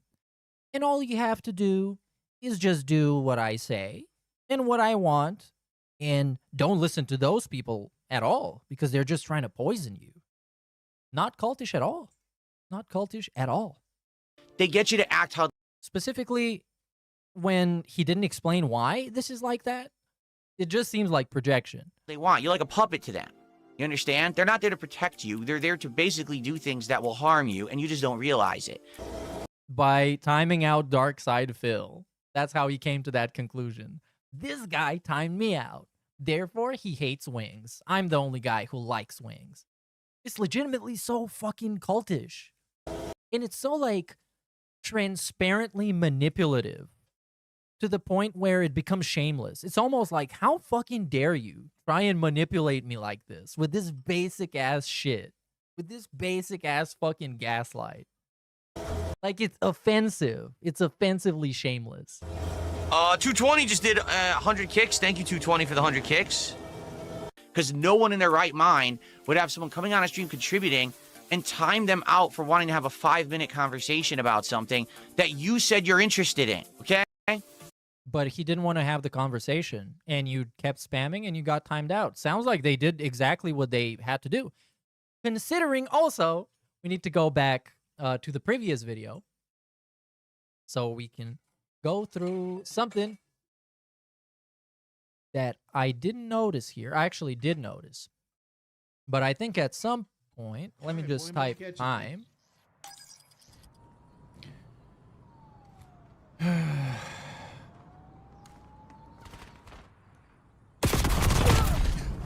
Like, go ahead. At this timestamp. No This donation goal. Like, go ahead and... So, Wings tells him there's no goal that needs to be hit. DSP continues spamming. Shut down all the DSP talk, please. And Wings himself tells his own mods to shut down all the DSP talk. 24-hour timeouts. 24-hour timeouts. So he's the one ordering this. But of course it has to be spun, as DSP is the only one looking out for Jordy's best interest because he loves him so much for reasons. So I said, listen, I want a yes or no answer. Give me one. He didn't give me one. He ignored me all week long. Okay? So as of today, I have absolutely no answer from Wings of Redemption whatsoever about if he's going to come on this show. All right? So now I have to say something about the situation, and I'm about to. And then I'm going to move on from it, but I need to say my piece, and then I need to move on. All right? I don't think that Jordy Jordan is a bad person. I think he's a person. He hasn't stopped saying his piece, by the way. This whole time was his piece. We've never stopped hearing his piece about anything. Who's a victim of circumstances and himself at the same time. And I think that it's a 50-50 split. I do believe that Wings of Redemption's situation that he's in, being grossly overweight, constantly eating fast food and drinking soda on his streams, saying he hates his life, he hates streaming and all this, and he's trapped in this life. I do believe that a lot of that is extrapolated, basically exponentially increased because of the fact that he has trolling to the level that he had. All right? I'm not going to deny that. I'm not going to say that isn't happening. Do I think I could beat Darkside Philip? Yes. Yeah. Yes. How tall is Darkside? I'm taller than he is, and I've also probably done more physical labor in my life than he has. Well, I have to be honest, I've seen Wings fight. I haven't seen DSP fight, but I've seen DSP talk about fighting, and he talks about it like it's a Jackie Chan movie. So he's taken an L. Yeah. And I've also been probably to the gym more than he has. At the same time, what is this music that's playing right now? At the same time that I absolutely will admit that the trolling is probably some of the reason that Wings is in the situation he's in. The other half is it's his own doing. I'm going to give you a comparison. Bro, but no one needs to hear this from you. First of all, because we've known for at least 10 years. So you're kind of catching up right now. And second of all, you are Darkside Phil, who is in some ways a lot worse than Wings of Redemption. In some ways. And in some ways, significantly better. Imagine someone. Significantly. I'm talking about background music. His background music is significantly better than Wings. Incredible, you might even say. That's the situation Wings is in. All right? Yes, he absolutely has a lot of problems that I think are extrapolated by his trolls. And he is stalked by a hell of a lot of people. All right? At the same time, not everyone hates Wings of Redemption. Not everyone thinks that he's a horrible person. Not everyone wants to roll with the detractor beams and be nasty to this guy. Some people actually want to be nice to this guy. I do. I wanted to kind of be nice and befriend the guy and have him on the show and every once in a while have an interaction. I'm not saying that I needed... Well, it sounds like you want to do him a favor. I wanted to befriend this guy as like a favor. Like, I'm being a nice guy here. But this is not why you befriend people. You befriend people because you like them, not because you get to power trip on how great you are for befriending him. To have a long-term business transaction with this man. I just wanted to chill with him. I think we have some things in common. I think that interview we did was a good one. I think that we could make great content. There was nothing good about it. It was boring as fuck. And that's the reason why I'm watching this instead of the interview, is because it was boring as fuck. Together over time. But Wings is a victim of his own actions. He builds a prison around himself from which he can never escape. Overeating, bad actions, complaining, whining about going on stream. I love your streams. Wing Street's viewers like shit, and I don't think you're like that, so keep doing you, Phil. Well, I don't know about anything about how he treats his viewers at all. I don't watch his streams. I never will. All I know is about what he said and done about me, you know, and that's the knowledge that I have, is what's been said and done in regards to me, and it hasn't been positive, so, you know, enough is enough in regards to that shit, you know? Stop bugging me about something that I tried twice to do, and the guy basically fucked with me twice. I'm not wasting my time on this person anymore. It's obvious that he's fucked in the head or something, and he just does what he wants, so enough is enough. Enough with the lies about me. A great segment. Stream and says, hey, I'll have you stop playing games. I'll actually hit your goal. Let's talk about your next appearance. He ignores it. Yeah, because you make the whole stream that is not supposed to be about you, about yourself, which is something that people get banned when they try to do to you. Like, what the fuck, dude?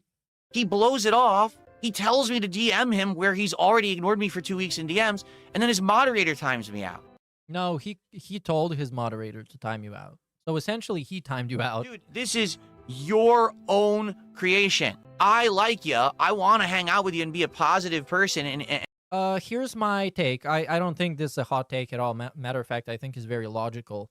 DSP only wants to hang out with Wings of Redemption first because he sees Wings of Redemption as inferior in every way possible. And second, he wants to use that as validation to himself that he has fixed himself. Because, you know, before you go and give, like, fucking Wings of Redemption advice to lose weight, you need to lose weight yourself first, right? So for him, it's like confirmation that he has done it. He has fixed himself, and now he can fix Jordy too. Because he's going to tell him to eat less chili and drink more water. In your life, and you have... And of course, these are very selfish reasons to want to hang out with somebody. But yeah. Shut me out. That's your doing, not mine. Yours. There's no one to blame in this particular situation but yourself. And also, DSP doesn't like to see himself as the bottom of the food chain. Like, he wants to have access to someone who is lower on the food chain than him, so he could essentially feel good about himself. It's that simple, 100%. I'm sorry. There's no other way to spin this situation. What? All Wings had. I can't hear you from the terrible background music and the terrible pop-up sound. That is way too long and too loud. Was have a level of professionalism, a level of respect. He doesn't have that. Instead, he wants to be in his cave forever. Even though he says he doesn't want to be, I'm sorry, I have to believe that that's bullshit. You don't sit there on stream all day, every day, acting a certain way, saying things that you claim, you don't want to say, but you say them anyway, stuff in your face all day, drinking soda all day, unless you actually want to do it. Darkside Beg says, imagine being 42 and begging for money online. Imagine being a no-life, completely anonymous loser sitting online, being jealous of someone who's successful online because you're not. Imagine that. Imagine making up so much shit just to get to dunk on some imaginary guy. Like, if you need to make up, like, the whole identity of the person you're trying to shit on, then just don't. Don't. You know nothing about him. And this reflects badly on you. There, exactly. The person who's successful and making money and content, or the person who's sitting at home with sour grapes because you're a loser. That's the case. You might say, oh, I want to be better, I want to be... But if you do, its actions speak louder than words. It doesn't matter what you say, it's what you do.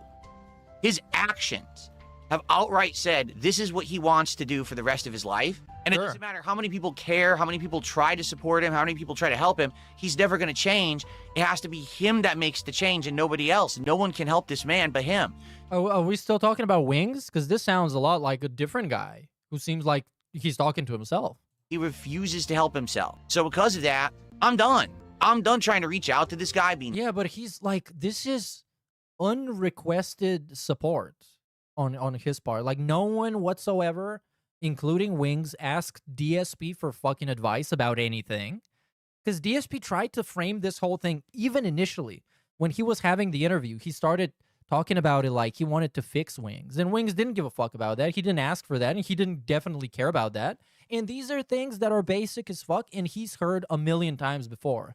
Whoa, he's fat as fuck, and he should eat better and exercise? I can't believe this. I can't believe this. Oh my god, stop the presses. Darkside Phil just came up with the hottest take of 2025. Nice to the guy. I mean, I've done every possible thing I could. I've talked nice about him. I had a great interview with him that tried to help him. Oh, so hold on. So is this just the checklist that you need to go through to make somebody like you? That's like, when you break it up like that, it makes it seem so fucking disingenuous. Because he's saying, yeah, I did all the nice stuff. Why isn't he nice to me? He should be nice to me and do what I want now. Yeah, that's transactional. That's not how it works, buddy. Yasmin Gold interview because I figured I could maybe give him a little bit of a positive rub. Yeah, he's gonna give Wings of Redemption a boost because of Asmongold Gold viewers. It's insane. It's insane. Help him out in his content. Maybe he'd get more viewers. It would take some of the pressure off of him. He doesn't want to play ball. He doesn't even want to respond. He can't bother at all to give me a respectable answer about anything. What? Instead, he wants to ignore me. What? Well, Jordy, guess what? You like Burger King, right? Well, guess what? Like Burger King, you can have it your way. Because now I'm not going to bother you anymore. And you're going to sit there on your stream, playing the games you claim you hate, stuff in your face, acting like a fool for the rest of your life. But that's what he wants. Like, thanks, I guess? No one's... Like, that's exactly what he wants. He doesn't want fucking advice from a guy that doesn't follow his own advice. He doesn't want fake-ass fucking backhanded compliments. He doesn't want a fake friend that pretends to be his friend just to grandstand and flex on him how much better he is. He wants none of that. I mean, thanks, I guess. He's going to reach out to you to try to be friendly to you or save you or help you because your actions shut them out. It's not us. That's all I have to say about it. Ladies, you're pretty parasocial, Phil. Wings of Redemption will not be appearing on the Level 1 podcast. Under no circumstance. The only way I would ever have him on the show... Under no circumstance, except for the circumstance he's about to say. Again, is if he actually publicly apologized for his actions, the disrespect, the unprofessionalism, the fact that he couldn't even give me the time of day, and the fact that he kept publicly saying in his content that he wanted to be on my show and then acted otherwise. If he publicly apologizes for that and says he will change his ways and then actually acts different. He would change his ways, by the way, responding to a Twitter message. Like, this is what we're talking about, responding to a DM. Again, actions speak louder than words. I don't know, man. This, what I'm looking at right now, is a huge fucking red flag. No wonder this guy has absolutely zero friends. I'll consider having him on the show again.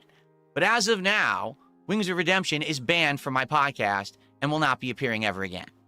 Again, this is like you're banning somebody from something that they didn't want to be on. This is not how it works.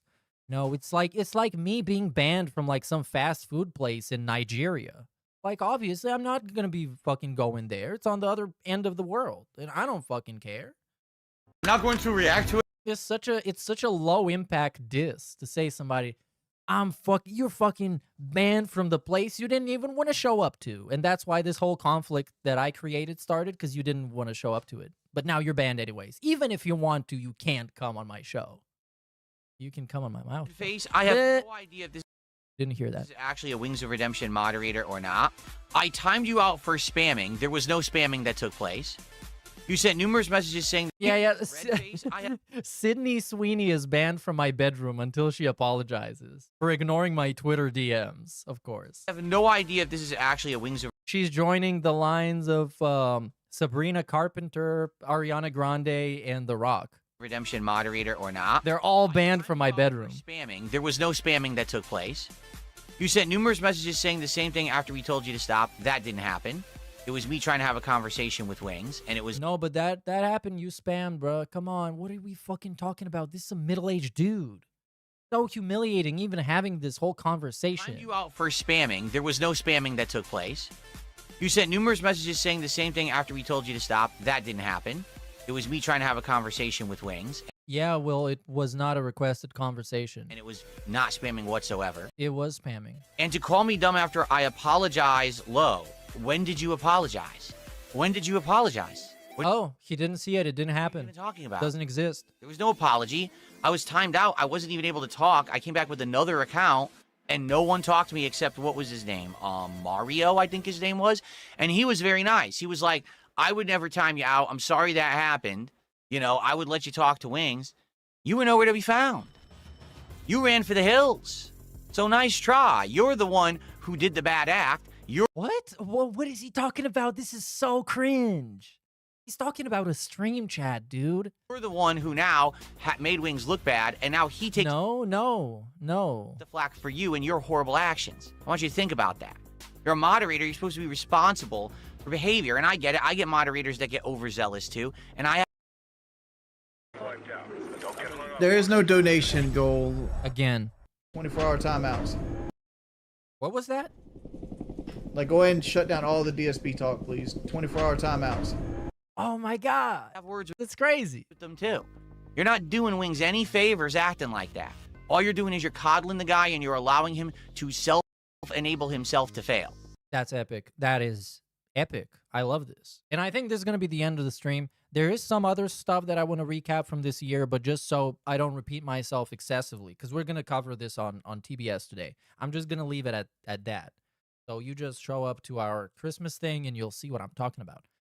But yes, there is a sense of comfort that I get knowing that this guy is so profoundly, cripplingly delusional that he will never be okay in life. He will never be content. And that's it. I think that's justice, I guess. I think that's exactly what he deserves. Don't you think that instead of having this right now that we're talking about on my stream, it would have been better to just either have a yes or no answer about the appearance, to have him either come on or just say, no, I'm not interested, instead of this? But you didn't want that. Instead, sure, but you made it into a big fight that gypsies would have in the street. Like, you made it into a embarrassment and humiliation. And it could have just been a cringe moment of a guy not answering your texts. But I guess that's it. So thanks everybody for watching. Let me give some shout outs to the final people here for today. And then I'm going to send you on your merry way until like 4 hours from now, 4.5 hours from now. Or we're going to do the TBS special, bruh. Big ups Vikes for the $2. Says the ultimate European style boyfriend scam us. Americans are felted. well, Americans get felted, dude. Just you need to look out. You need to watch out for the stream, even though I announced it like 20 minutes before it goes live. But you need to go. You need to check. It's your fault. Big ups to Jade for the $1, who says, "Hey, bub, old man Jenkins say he give 20, so I name Pokemon today. You cool with, or you want more? Let's make it 40, just because it's Christmas. 40 sounds good. Just for the festive season. Big ups Vikes 1011 for the 33 months, dude. G_Tagger 33 months. DJ Clink 200009. Big ups for the shout out. Big ups for the super chat. A great segment of Phil stalking wings. Well, that's what he would describe as stalking 100%. You're showing up on sock accounts, on multiple accounts in chat, spamming to be unbanned. Come on. Also, DJ Clink, big ups for the super chat. Anyone feel like a teenage girl right now? Or potentially a sissy? Because that was holy gossip, holy drama content. And big ups Bob Starsky for the 666, dude. It's the equivalent of telling a girl you never actually liked her after she rejects you. Yeah, that kind of sounds like it. That kind of sounds like it. But we don't like girls here. We like only boys. Because, we already found out why. So, thanks, everybody. Thanks for watching. I'll see you later. Have a nice holiday season. Don't get too fat or, I don't know, DSP want to do a show with you. So, yeah, stay sway. Peace out. Keep it flat. And